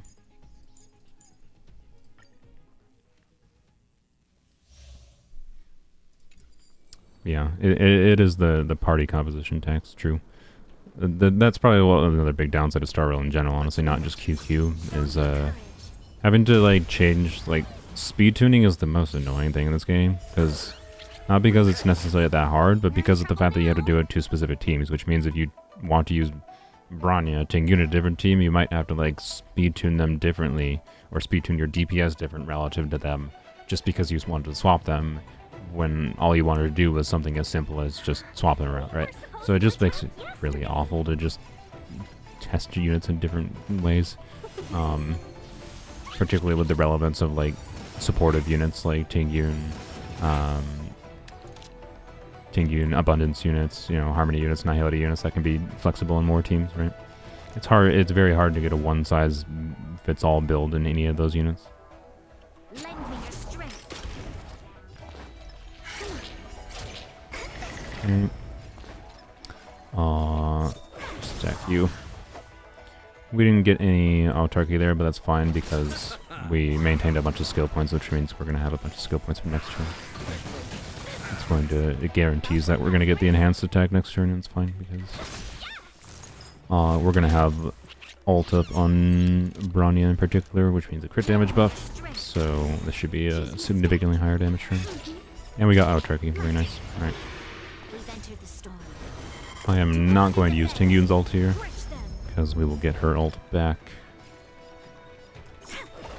this turn. Very nice. Of course you are not dead, but that's fine. That could have been a reason to use Qingque, or Qingque's ult here, is to save a round to kill that enemy, but it's fine. Let's do this.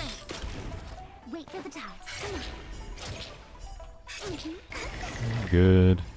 Didn't waste too many skill points. Alright. That was gonna be a I need to clear my throat. That was gonna be a slightly more awkward turn because we're gonna use a skill point here. And I wasn't keeping track of Bronya E1, so this might be one skill point. Yeah, okay. So this is, oh, we still might actually match, but more importantly, it's just like, only having one skill point means less chances for autarky. But it's fine. We should still have Bronya's buff up, yep, because we extended it by using it in her state. That's fine. We'll do this, and then do this.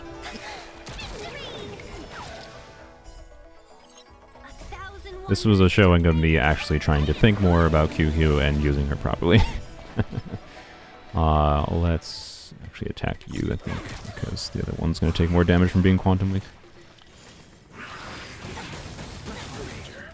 You chose the wrong enemy. Okay. Let's do that. I don't understand what. Like, I'm not having a stroke here, right? You're below 50% HP. Are you? Wait, are you not below 50? No. I have to brain. Okay, brain. 1474 is 20. That's not. Why? How far away? Wait. How far away is this from 50% HP? That's so annoying.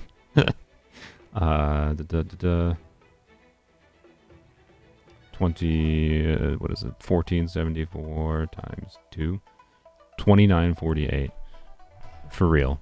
I'm literally like 1 HP away on Tingyun from 50% HP. How lame is that? What the heck, man? Okay, that's fine, I guess. E6 Gappy for the win, yeah. Oh my god, those things are hitting for a lot of damage. Okay. Okay, that was not a situation where we wanted that to happen, actually, but it's fine. Alright, I am going to target these because I want these little dudes to die because they're doing a lot of damage. Yeah, this should be fine. Got plenty of skill points for next turn. You are an actual butthole. We have the skill points, so we're going to do this, so we can actually use Bronya. Actually, I think we would have been able to use Bronya anyways. I didn't actually look at the action order, but that's fine. Okie dokie. Let's... You know what, we're going to do this. I don't think we're going to actually kill her this turn. Oh, we might. Oh, we might. Oh, we might kill her this turn. Nice 530k. That was 530k against 3 enemies. To be clear, there's the vulnerability shenanigans going on with the trotters. But like... oh, Qingque. Oh, Qingque. Oh boy. Okay, let's just Pela.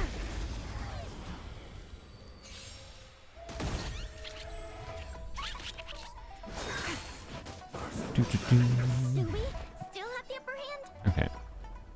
So let me what does this actually say? There are other enemies. This counts as a buff. Okay. So I think I can remove the buff from him specifically, right? That's what this means, I believe. Stand down. No, I don't think it removed it from the other two. Okay.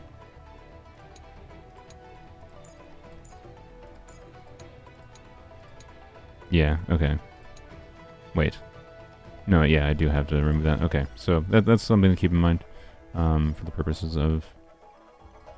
we're going to do this for the purposes of trying to kill these enemies when I only have Pela for debuff removal versus Laucha, who for buff removal from enemies. Pela removes it only from one at a time versus Laucha removes it from multiple, so something to keep in mind, but it's fine. Let's just do that. Alright. Thank you for attacking the... Oh, wait, what? I thought that wasn't an attack. What did you do?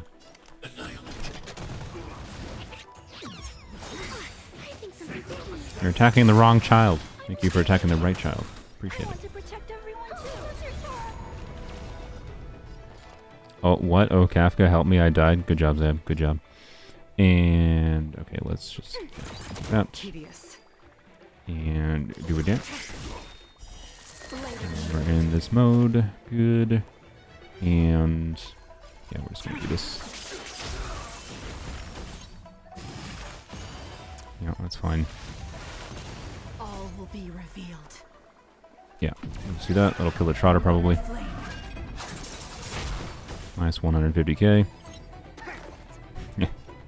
QQ in AoE gets 500,000. Jingliu, with her weapon, 150. To be clear, like I could make Jingliu do substantially more damage by like stacking all the damage percent buffs that I can, but like QQ gets so much more natural damage percent buffs that it just goes out of control. It's easier to get to go out of control, in my opinion. Let's do that. Here's an example of the freezing, by the way, being a little bit annoying, because like we haven't gotten shit for hits on Clara yet because there was nothing to do for them. So okay, let's do this. Maybe I'll refresh that. Actually, wait, maybe I should have waited, but I don't think it actually mattered. Doesn't really matter.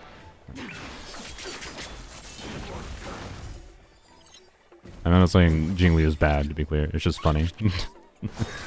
And Jingliu probably has, again, more easy to use, easier to build. So for most people, Jingliu is a better like DPS choice. Don't attack my child. I should probably pay attention to my character's health. Is a better choice, likely. I'll never forget you. Oh, yep, I definitely should have saved the ult, but oh well. Alright, so what does this buff do exactly? When there are other enemies with the rebirth remaining in the field, they'll have the following effect: restores its HP when its attack hits. Oh, okay. So I think it makes more sense than to... actually, no, I want these to at least be able to attack Clara, so I'm gonna remove the buff from you.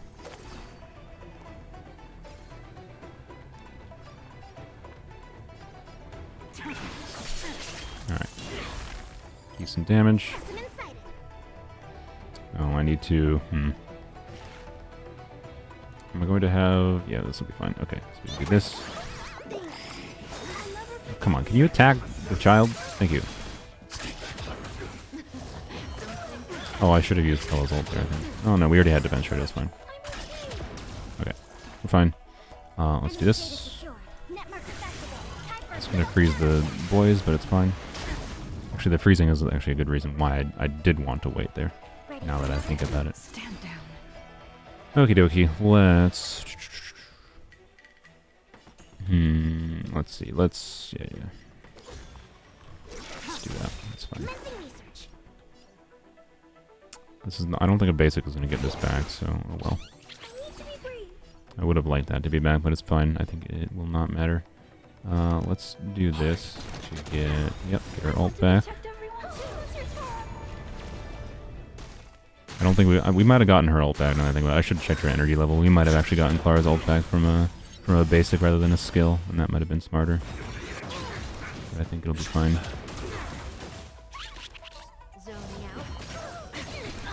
Okay. Oh, I didn't even notice that we had Lynx's ult back. Definitely should have done that earlier.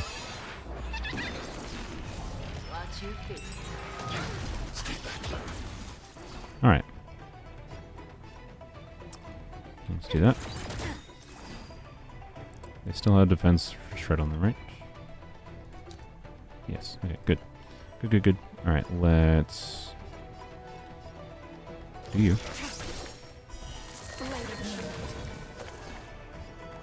And we'll just do this first, obviously. In lunar flame.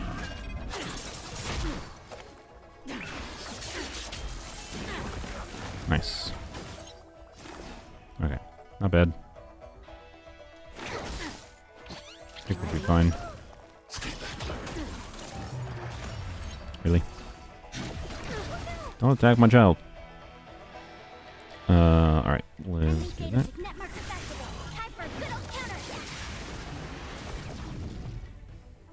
Someone get Jingliu. Nowhere to run. Congrats if you got Jingliu. Wait, what? They have the wrong house. What are wait, what are you talking about, Sylvia? What's happening?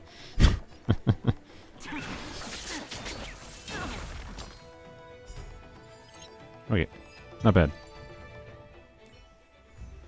It was not super easy. We'll see how that goes for, we're seeing a little bit of the limits of, I think, Lynx's sustainability, where we might actually be seeing a little bit of the issue, right, with her HP draining shenanigans happening. Let's see. So, who do we want to... oh, wait, it's appropriate... Wait, okay, we're going to do... Is Yanqing in level 10? We got to do Jingliu against Yanqing, right? I don't think it's... I think Clara... Yeah, the Clara Jingliu combo will probably work better against this lady, to be clear. But we can't not go for the flavor fight. We can't not do that. That's nonsense. Yeah, gotta humble the child. Trouble ahead. Surely he won't humble us. I'm with you. Show your courage. Cool. Sylveon's food is late for 2 hours? Oh. Food being late on delivery is not ideal.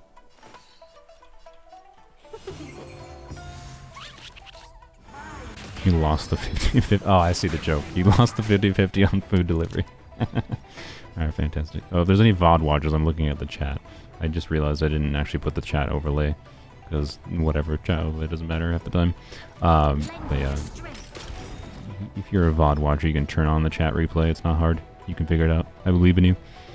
We did not get a skill point back from her E1. This might actually matter. I need to actually probably think about things here. Okay, oh boy. Okay, good. Alright, that was a little bit of a risk. That almost went poorly because we didn't match tiles very well. Do we... oh, are you serious? We have... so I'm looking at... she has 79 out of 140 energy. Tingyun would refund 60. So, if we had one more energy, we would be able to get our ult back. So that means we are not using Tingyun here. Which is not the end of the world. What should we attack? We should... yeah, we should just attack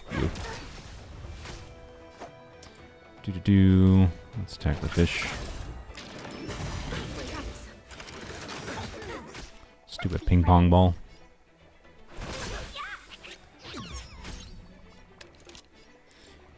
And alright, let's do this. Okay. Blam. Blam. We didn't get out turkey, so I'm not gonna use. If we had gotten out turkey, I would have probably used Tingyun, but it's fine. Let's just try to kill some things here. Yep, okay, that's fine. We got her ult back, which means we should have a decent round next turn. Okay. Delay you at least. Oh my god, the stacks of... okay, I should maybe clear the stacks of wind shear on Tingyun. She just took half her health from one fucking hit of wind shear, but it's... oh boy. I'm gonna do this. She's not gonna heal on a basic now, so I might have screwed up a little bit there. I didn't think about that. Okay. This... still have Bellabog March, right? Yeah, I do. Okay. Okay, good. We got our turkey. Let's go. Alright.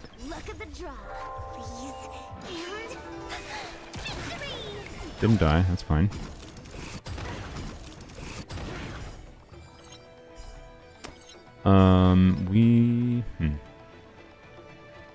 Should I use Tingyun here? it's going to die without our turkey proccing, so I think it's not going to. Yeah, 180k on the first hit. Come on. Oh my god. Alright, bro. You like... Jesus. Alright, it's the downside of Laucha, by the way, being an attack-based healer. He ain't the most tanky. Oh boy. One thing I've considered doing, though, is actually making him more tanky by just putting, like, a attack percent heavy, you know, instead of an attack rope, or wait, no, I have an ER rope, instead of, like, an attack sphere and, like, HP sphere, and then just have some attack percent substats in the HP sphere, right, instead. And then just, like, I have his talents at level 6, so I can just level up his talents a little bit, and then put him on a more tanky build to avoid crap like this. Because he might die on his turn. I actually don't know if he's going to live, because he has wind shear on him, actually. How much damage is he going to take? Takes wind damage at the start of each turn. This doesn't show me how much damage. I don't know how much damage he's going to take, so I don't know if he's going to live. I think he might die. Right? So I just got screwed by him being attacked too much, and because of the fact that he, like, used his auto heal already, and will not auto heal again until his next turn, right? So I think the smart decision here then is to do this, right? And then this. Receive divinity. Repay. Yeah. Welcome, customers. Oh god, and Qingque almost died. I almost forgot about that. Jesus. We need the heal, I think. So, I think Locha should get an auto heal soon on her. We were supposed to attack yesterday. No. Yeah. Choose me straight. Okay. Gotcha. My turn. Interesting. Didn't expect a match like that. Okay, we can get ult back. Let's do this. To guard and defend. We got autarky too, if you didn't see. So 1,000 wonders let's to rid. do all the buffs then. Look at the Do joy, this. please. And We don't have Tinggyun's attack buff, yeah, which is a bit of a loss of damage, but it's fine. And what? Get the blue bar away. What are you at? Okay, you're at fairly high health. Well, I'd rather try to kill an enemy more than anything, so that's unfortunate. I don't think that second follow-up attack crit on this boy. I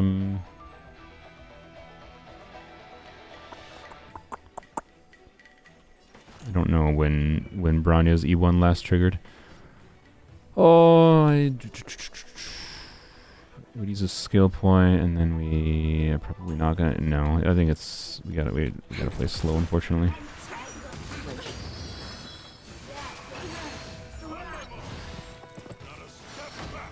Okay. let's be friends. Jesus Christ, the wind shear does so much damage to to Tingyun. Lacha, I really need you to, like, what? Tingyun keeps going right above 50% health. It's awful. Oh my god. And so I'm not okay, it's fine. It's fine. It's fine. Let's do that. Wait for the Okay. toss. My turn. Sure. I'm going to do this. Oh, I really wanted the Trotter to die, but at least it killed the buttholes. Lend me your strength. Choose me strike. Come on. Good. That's a slight risk. Okay, that was a risk too. I wanted him to die, but he did. Okay, I think we're fine. We recovered. I hate that. But particularly because See you off. Bronya has 4 stacks of wind shear. Why didn't the wind shears clear when Laucha uses skill? Whatever, I guess. It's fine.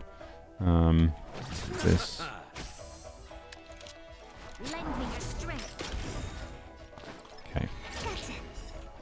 You got autarky. Do you still have Bellabog March? No, you don't. Okay, good. We've entered I the figured storm. not, but I had to double check. To guard and defend.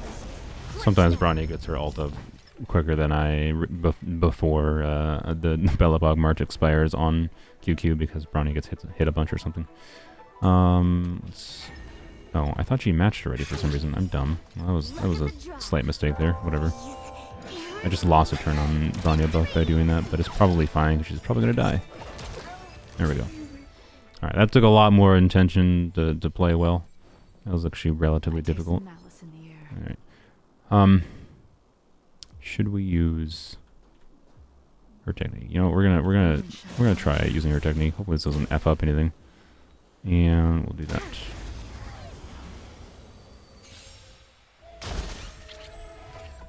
It's never fine when Qingque wants to play the tank, yeah. Okay. And let's see.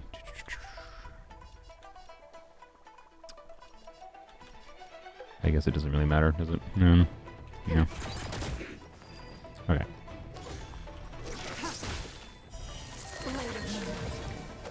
Yep, see that's the advantage of using her technique, is you can do this right away, right?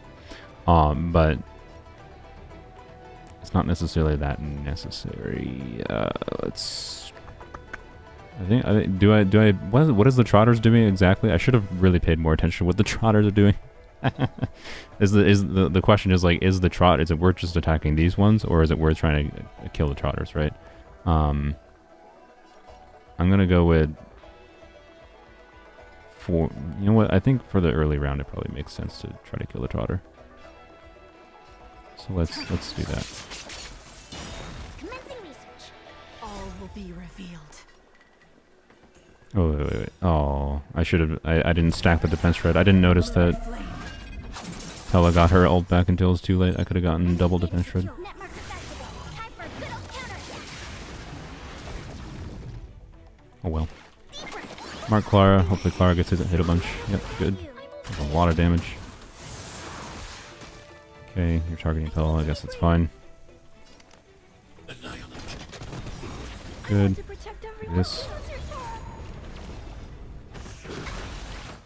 Bro, that's a lot of damage. I have a tank build on Pela too. I mean, she doesn't have fully leveled up headpiece, but it's fine. Okay. Why don't you have defense shred? No, I'm very confused. What? Did this one somehow remove its defense shred? Alright, well I guess we gotta attack this one then.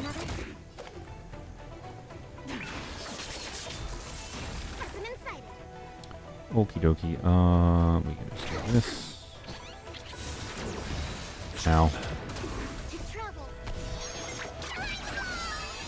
I definitely intended to use that before Pela got hit, but, you know, it is what it is. Thanks for attacking the child, I appreciate it. Oh boy, okay, well. Let's see here. Good, one of them is dead finally. Let's see. Oh, you know what? I definitely should have probably used Pela's ult already. Could have gotten a little bit of energy back from the kills, but it's probably not that important. Okay, let's... Okay, go Clara.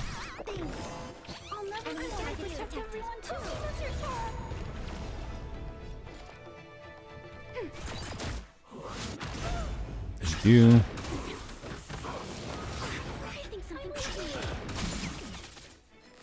Alright. Tedious. It might have actually made more sense to attack the Trotter there, to be honest. Okay, I don't think we need to skill on her, so let's, yeah, just attack this, I guess. Do this. The guy delivering the food got lost. Nice. Okay, let's... yeah, whatever. You still have defense shreds, which should be fine.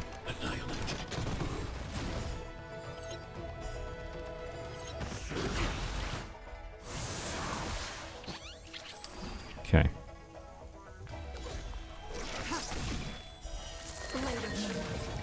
Oh man, is it worth using her ult here? I feel like, yeah, I just use her ult here, and then... yeah, it's fine. Kill him. Now we're on the big boy. He got frozen because of, I assume, Jingliu's technique. It's probably a good thing. Enemy data secure. Net markers activated. Time for a good old counterattack.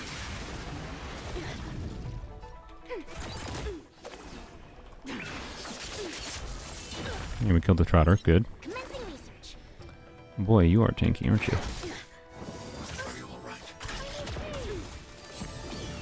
Okay. I want to protect everyone too. Oh my god, these swords got a lot of tankiness. Oh, we didn't kill one of them yet.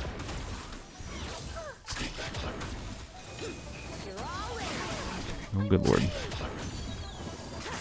Oh good lord. Don't kill my child. Ready for another? Alright, let's... Yeah. Specimen sighted. Okay. Kill the Clara.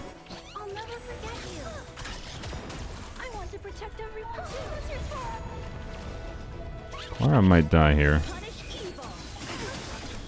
Oh, no, no, no. We're fine, we're fine, we're fine, we're fine, we're fine, we're fine. Enemy data secure. I'll never forget you. Time for good old counter.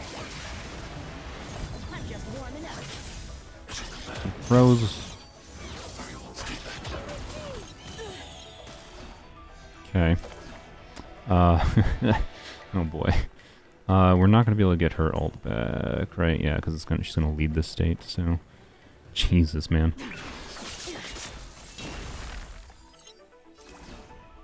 Okay.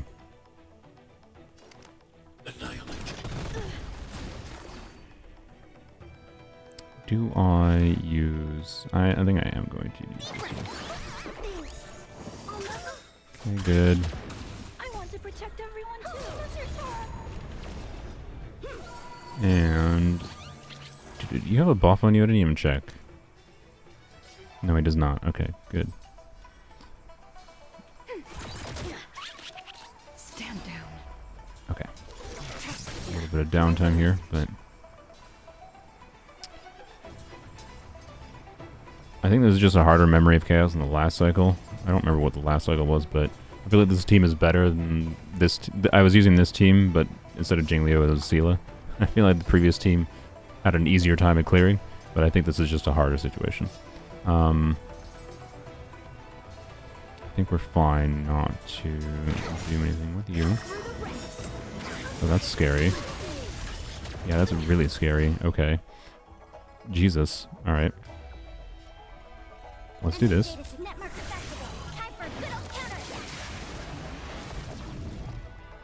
Ready for another? I need to be brave.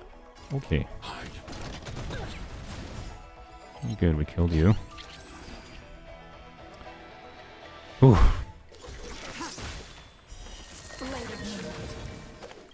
Do this. In lunar flame. If you press her ult quick enough, it still counts that she's in the state and extends its duration. Oh, okay, good to know. Thank you. Thank you for that tip. Yanqing's gonna go after Lynx. Good, okay, we should be fine then.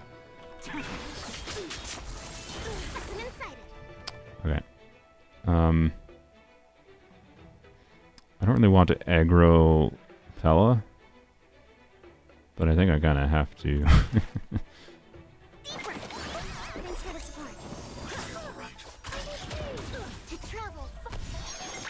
I think we're good. We all good.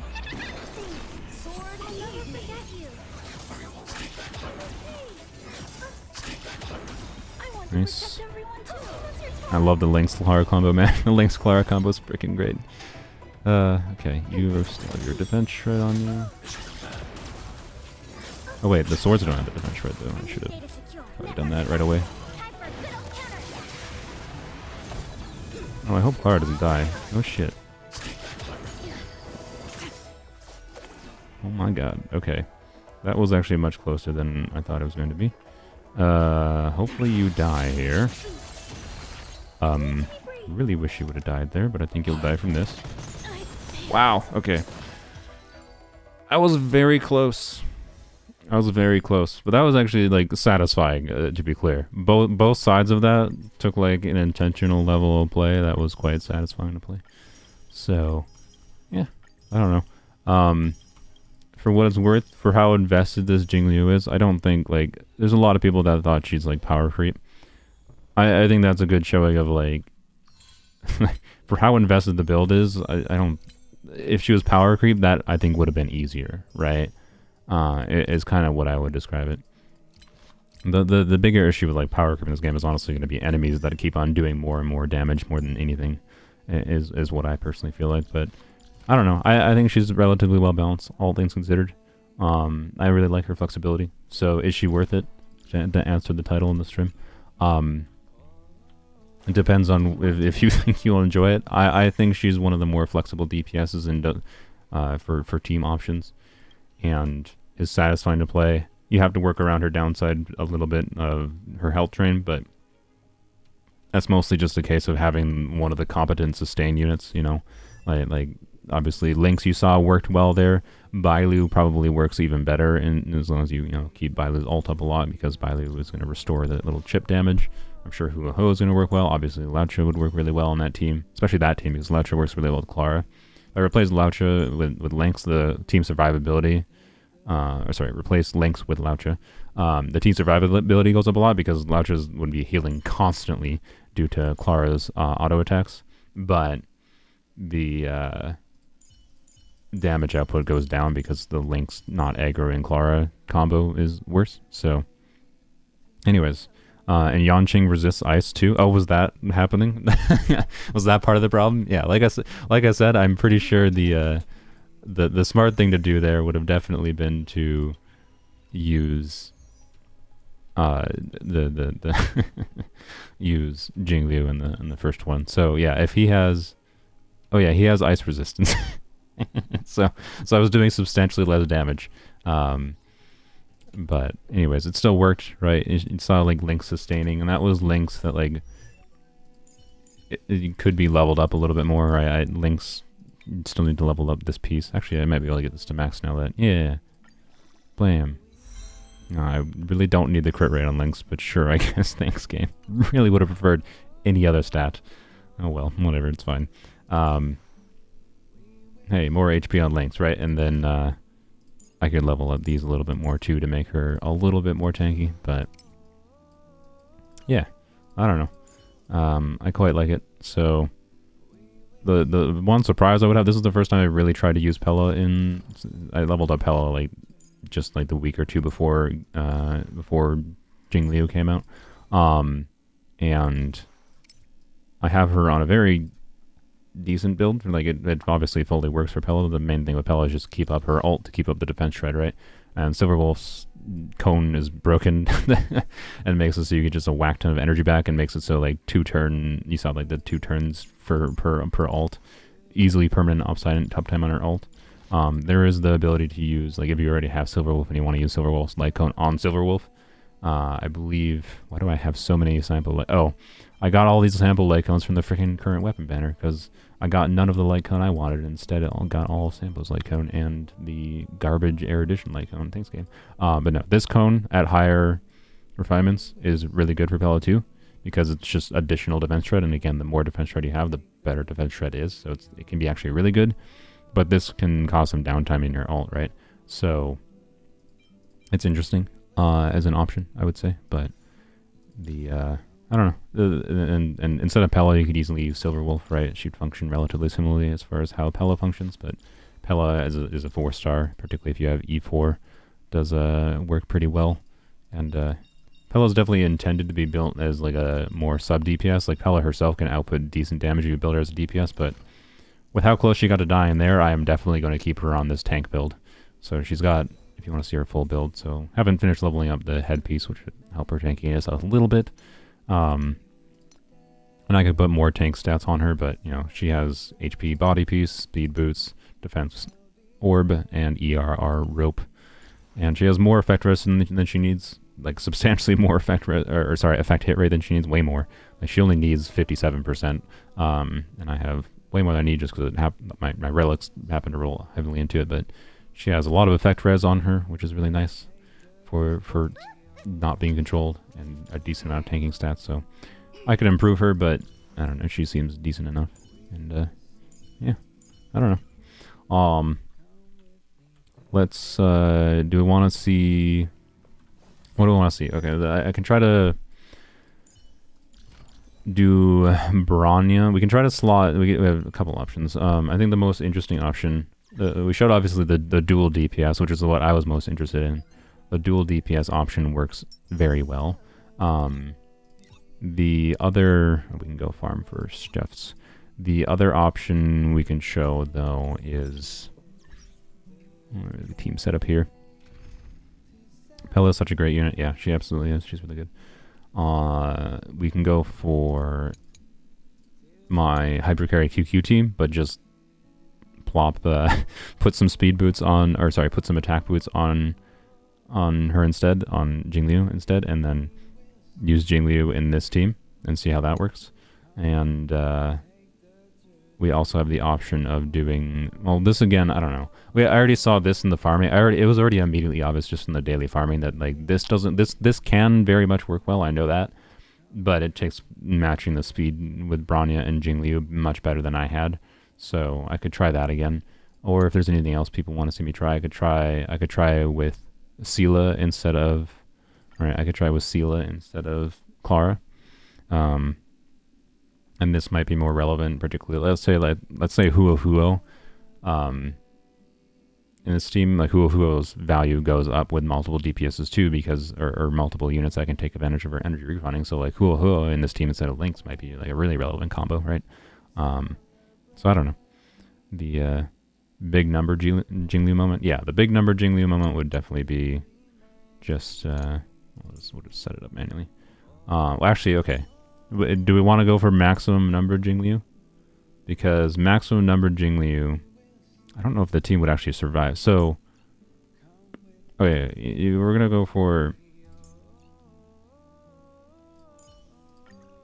this against the boss. Oh wait, no, to fight that boss, I have to like have. I don't want to spend my freaking toilet paper. Okay, no. We're gonna do an actual realistic scenario. Realistic scenario situation. We should be able to see very big numbers theoretically. Again, I don't know how the speed matchup is going to work. I'm just going to try without changing any relics first. We're going to do level 6 of the Laofu against this lady, because when you kill a whole million of these fish, it gives a bunch of defense reduction on this lady, which means we should see some big ol' damage. That's what we're going to do. So we're going to do Jingliu, Bronya, Qingque, we'll do Leche. Other team, I guess we'll do that. It should be fine.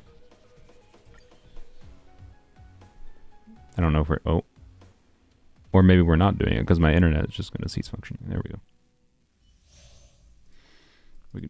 We could do Jingliu, Hypercarry, and Simulated Universe, I guess, but it's not going to be functionally that different from here. If we want to see big numbers, no Simulated Universe obviously would give us big numbers. Let's do this. Let's do this. Do this. And do this. All the things. What do you mean no funny number? This is going to be funny number, but in realistic situations without insane, stupid buffs from Simulated Universe or massive resistance reduction from the boss. So we should see big number here. You'll pay for this. See, this is a situation where I don't know if it actually makes that much sense to do this, but you know, we're gonna do it anyways.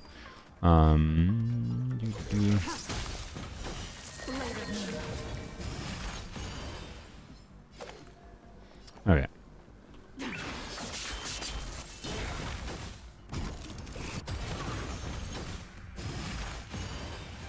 You chose the wrong enemy. Wish we were already in the next round, but oh well, it's fine. It's fine. Let's.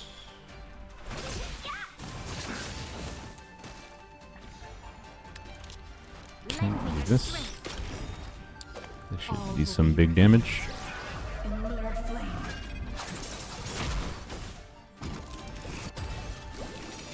Alright, so this lady is the one, right, where we're going to see more interesting things going on. I definitely forgot to use Bronya's ult last turn, by the way. Okay, actually, oh boy, look at this. We're getting advanced forward by 74 here. That's a lot.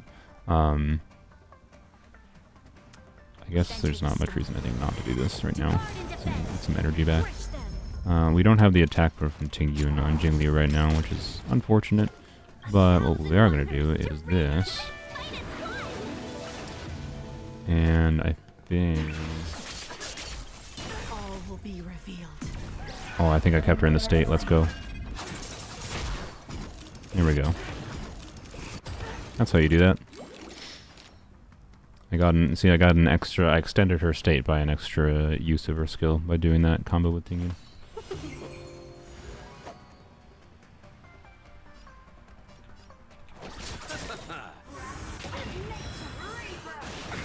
What did that happen?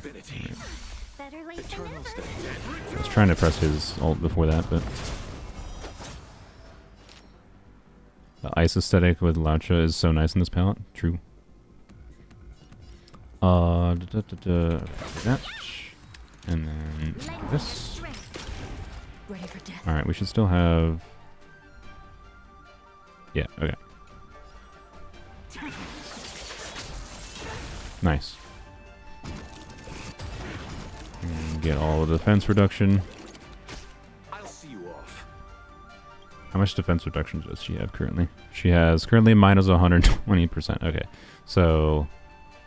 Yeah, 250k might be the largest we're going to see in this situation, in a realistic sustainability situation.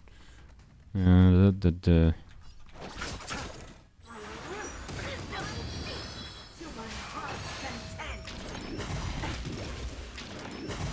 you not kill my healer? It's a freaking fish, man. Okay, let's just do that. Lend me your strength. Tedious.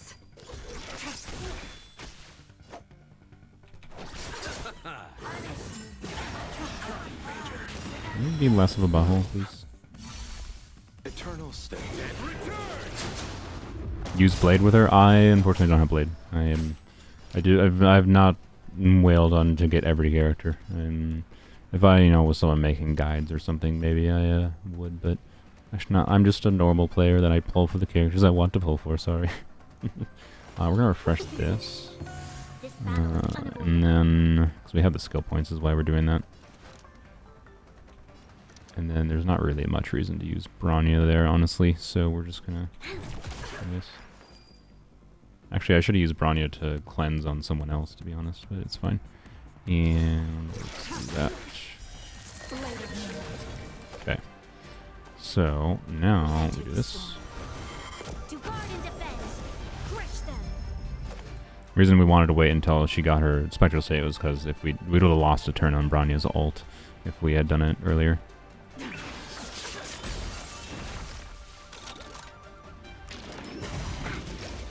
Oh, I should have done this already. All will be revealed.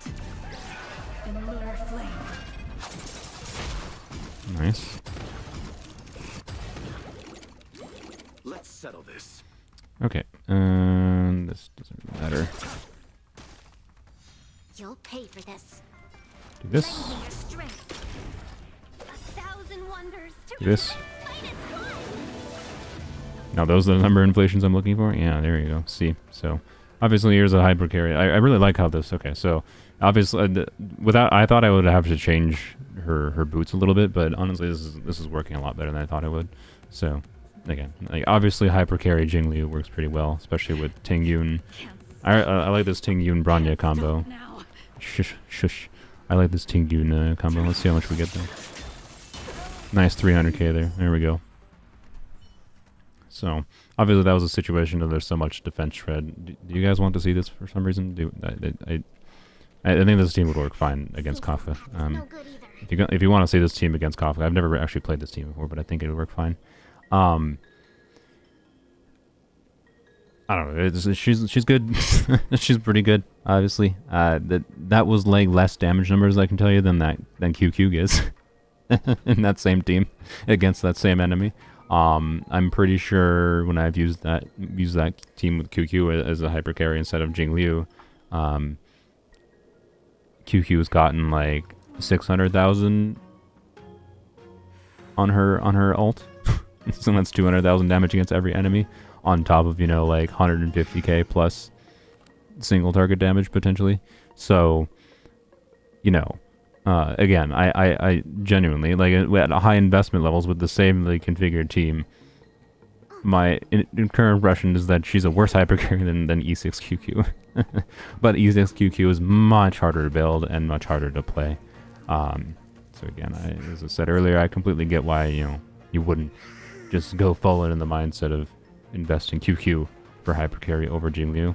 And I don't know, I like how Jingliu works with multiple DPSs more than her hypercarry ability, right? So I think honestly the main team I would like to maybe test out here before I end the stream is Pela. So is Pela with Jingliu. Why do I still have... I swear to God, I thought I've claimed everything here yet. Oh, I didn't... No, that's why. Okay. Team setup. If we go... Yeah, this team. The one I already had out. I'd probably use... Laucha theoretically would probably be better. But if we're leaving Laucha for this team, right? So it's basically just swapping Clara for... we don't need this team setup. So this is just swapping Clara for Pela. And that's basically it. I think this team in particular might be a bit better for like just daily farming, for example. So I don't know, let's go find out. It's like comparing 5-star characters to C6 Xiangling. It's not fair sometimes. I mean, I think QQ is a little bit different situation of Xiangling. Xiangling is broken in very different ways than what makes QQ broken. But it's not a completely wrong comparison. But at the same time, being that QQ is an early game 4-star, many players, at least right now, particularly with QQ being on the Jingliu banner, are going to be having E6 QQ. And I think it's a more relevant conversation than it ever has been before. Like her relevance as a hyper carry compared to the likes of like Jingliu. So, anyways, we're gonna see how this works because Laucha would definitely be a better replacement in this team to make sure,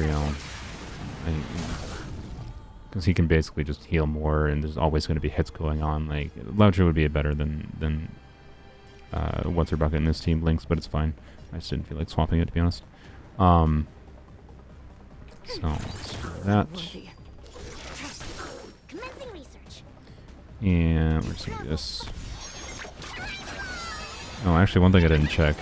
Am I hitting the... what are your HP at?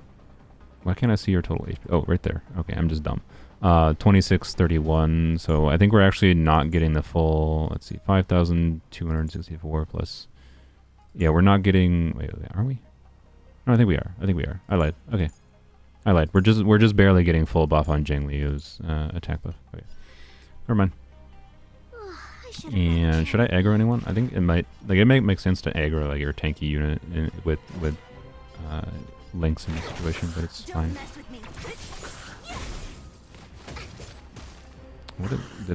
I should have double checked to make sure Pela has... I feel like Pela should have gotten more damage there. She has a decent amount of attack, decent amount of crit right now. She's... Okay, Pela's fine. Okay, never mind. I thought she was fine, but she seemed like she should have hit for more damage there, to be honest, but I haven't played Pela in this team, so I wasn't really used to the numbers. It's fine. Let's do this.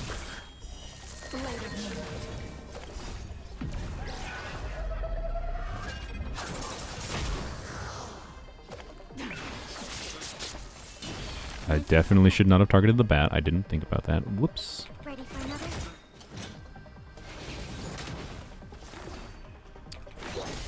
Alright. Well, this is just a waste, but whatever. Enemy data secure. Net marker Yeah. time for a good old counter. I'll free you from your disappear among the sea of butterflies. Illusions of the past.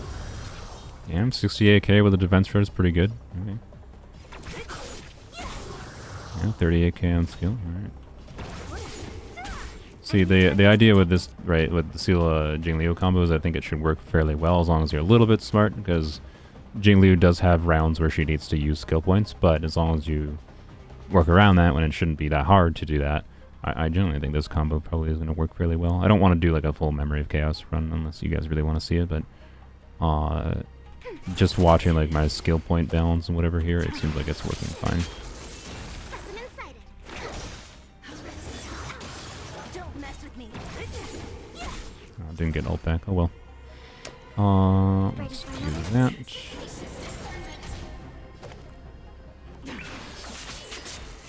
All will be revealed. Extend her state by a little bit. Commencing research. And let's do this, I guess.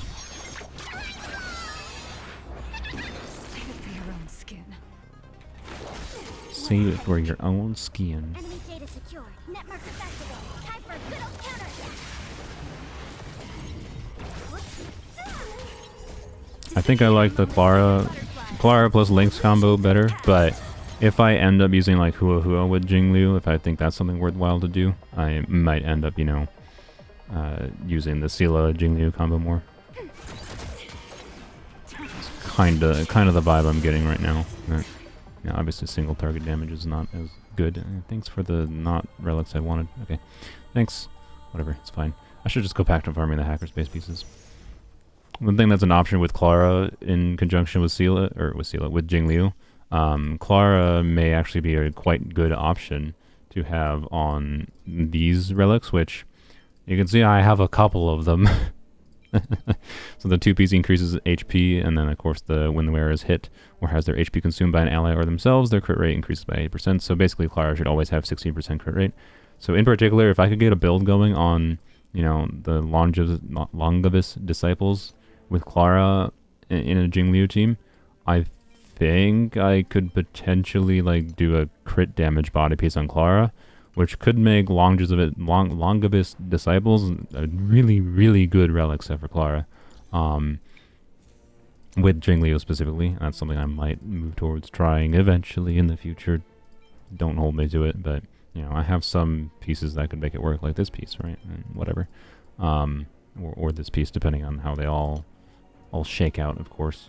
And I don't have a crit damage body piece, but I plan to return to farming hackerspace because, again, like my long-term goals at this point, now that I have flexible enough options for like harmony units, DPS units, to do different team options to deal with different situations that might come up, that I feel like now it's just down to like, okay, min-maxing things like leveling Louch's talents a little bit more to make sure he always heals enough, leveling Lynx's talents a little bit more to make sure she doesn't let the team die, leveling, you know, Jingliu's talents more, just like full-on finishing things kind of thing. I think I'm fairly confident about, like, you know, finishing Clara too, for example. Like Clara, I still haven't gotten the last few traces, so just haven't been focusing on it that much because I haven't been using her that much. Well, I haven't been not using her, but I've used her more now since I have Lynx, and anyways, you get the point.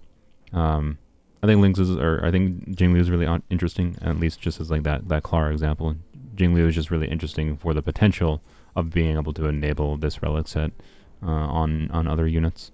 It's a similar situation as in Genshin, where Farina is probably going to enable using Marshal Se on characters that normally wouldn't be able to use it, right? So, I don't know.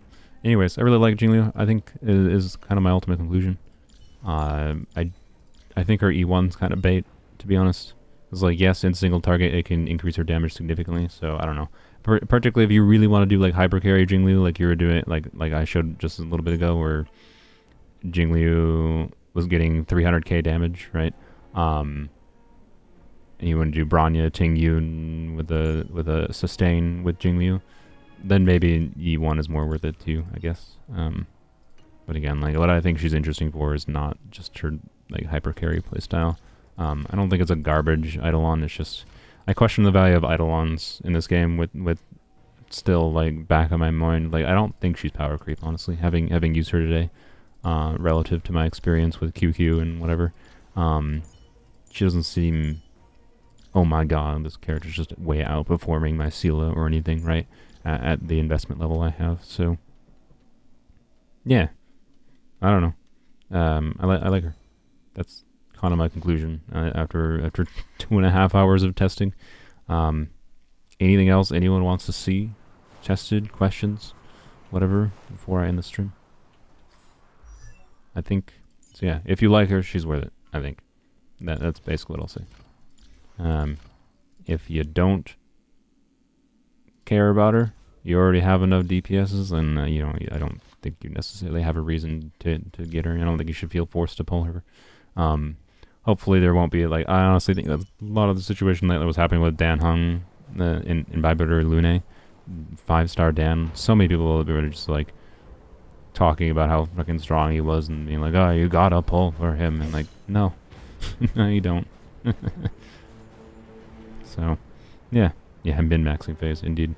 So, I got not much more to do on other than in Star Rail. Other than, I mean, I'll pull for like the likes of Hua and whatever, and Hanya because they seem like relevant units. But if I get them, I don't even know if I'm gonna like heavily invest in them right away. Other than just playing around with shenanigans, like I said, with Hua plus Ting Yun is a potentially interesting combo. Like, I could theoretically free up Bronya from Qingque's team if I transition Qingque to like a weird alt build. And like I have the Good for work or overtime. attack percent rope I have on Clara right here, I would steal for like Qingque to change to a more alt focused build. And I think I have, I have a, I was gonna say I have a decent quantum orb. I think that's a okay quantum orb to say the least. So, yeah, I don't know. It's interesting. It's interesting. I mean, Qingque is interesting, but Jingliu is interesting too. I like her flexibility. But Qingque is still better. Now get a weapon for Blade. Oh. Sylveon was saying that to Sapphire. Just got Jingliu, lol. Nice. Congrats, Sapphire. Glad you got her. So, yeah. Also, nitpick. I don't understand why like so many characters in Star Rail have this weird split hair thing going on. I don't like it. It looks just not natural to me. It looks really goofy, and I hate how it doesn't like look. It makes it because you're walking around with characters, right? If you're using them like that, you're like staring at that, right? It's just in the fucking center of your screen, and it's moving, and it attracts your attention, and it just constantly is just like, this doesn't look like it. It doesn't feel like it acts like hair should act at all, and like, I don't understand why they're releasing so many freaking characters in this game have this weird split hair thing going on. Like, let's just look through them. How many? I don't think many of the original ones have this split hair. Like the base ones in the game. Like Bronya, you could argue has a split hair, but I would argue she doesn't because she has the middle thing going on, and that's like whatever. So it makes more sense with Bronya. It's fine. It doesn't have the weird split. Jingliu, I don't think has it, right? No, he does not. Like, he just has a big old ponytail. And then, yeah, Laucha's just got his fabulous hair. Jingliu obviously does. And then, does Herta have it? I think Herta might. Yeah, Herta has it a little bit. It's less bad with her because it has at least, like, the tie in there that can be like, okay, the little tie is, like, what my brain can, like, latch onto why, like, the hair is split down the middle like that. Okay, Serval's looks like it should. Lynx, Luca, whatever. Qingque has just, it's tied, so it doesn't have a problem.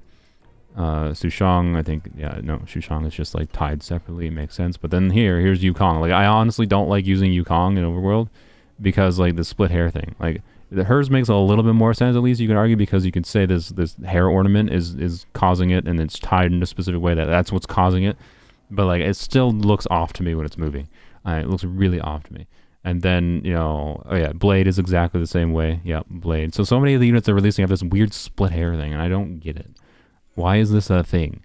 Like, why is it so much of a thing? It's so weird to me, and I don't like it enough. I dislike it enough that I honestly don't think I'm going to be inclined not to pull for a unit specifically if they have this. Like, and Jingliu is particularly bad, I think, because it's like very split, right? Like Dan IL, it like, it's not as split as Jingliu. Jingliu is just suddenly like V, and like it like, why? What? Like, her hair, like, I don't know. It doesn't make sense in physics to me. It doesn't look very good to me. It looks weird. I don't understand why. Like, is the reason just so, like, people can stare at her back or something? I don't know. Anyways, her whole design is great, like this like she looks great. I love the moon imagery. Like my username is Sun Moon, also 700 milliseconds. Good lord. So yeah, I love the whole design. Just other than the hair, I don't get the hair split thing. Anyways, that's my biggest downside to Jingliu. So and I don't really care that she has her blindfold or whatever. You know, if you want to see her eyes, you can remove it. But anyways, yarp. Yes, just so I can stare at her back. Okay, all right then. I highly dislike it, and I don't get why it's a thing in Star Rail. Anyways, and yep. So, if Jingliu version 7 comes out and she's still a split hair,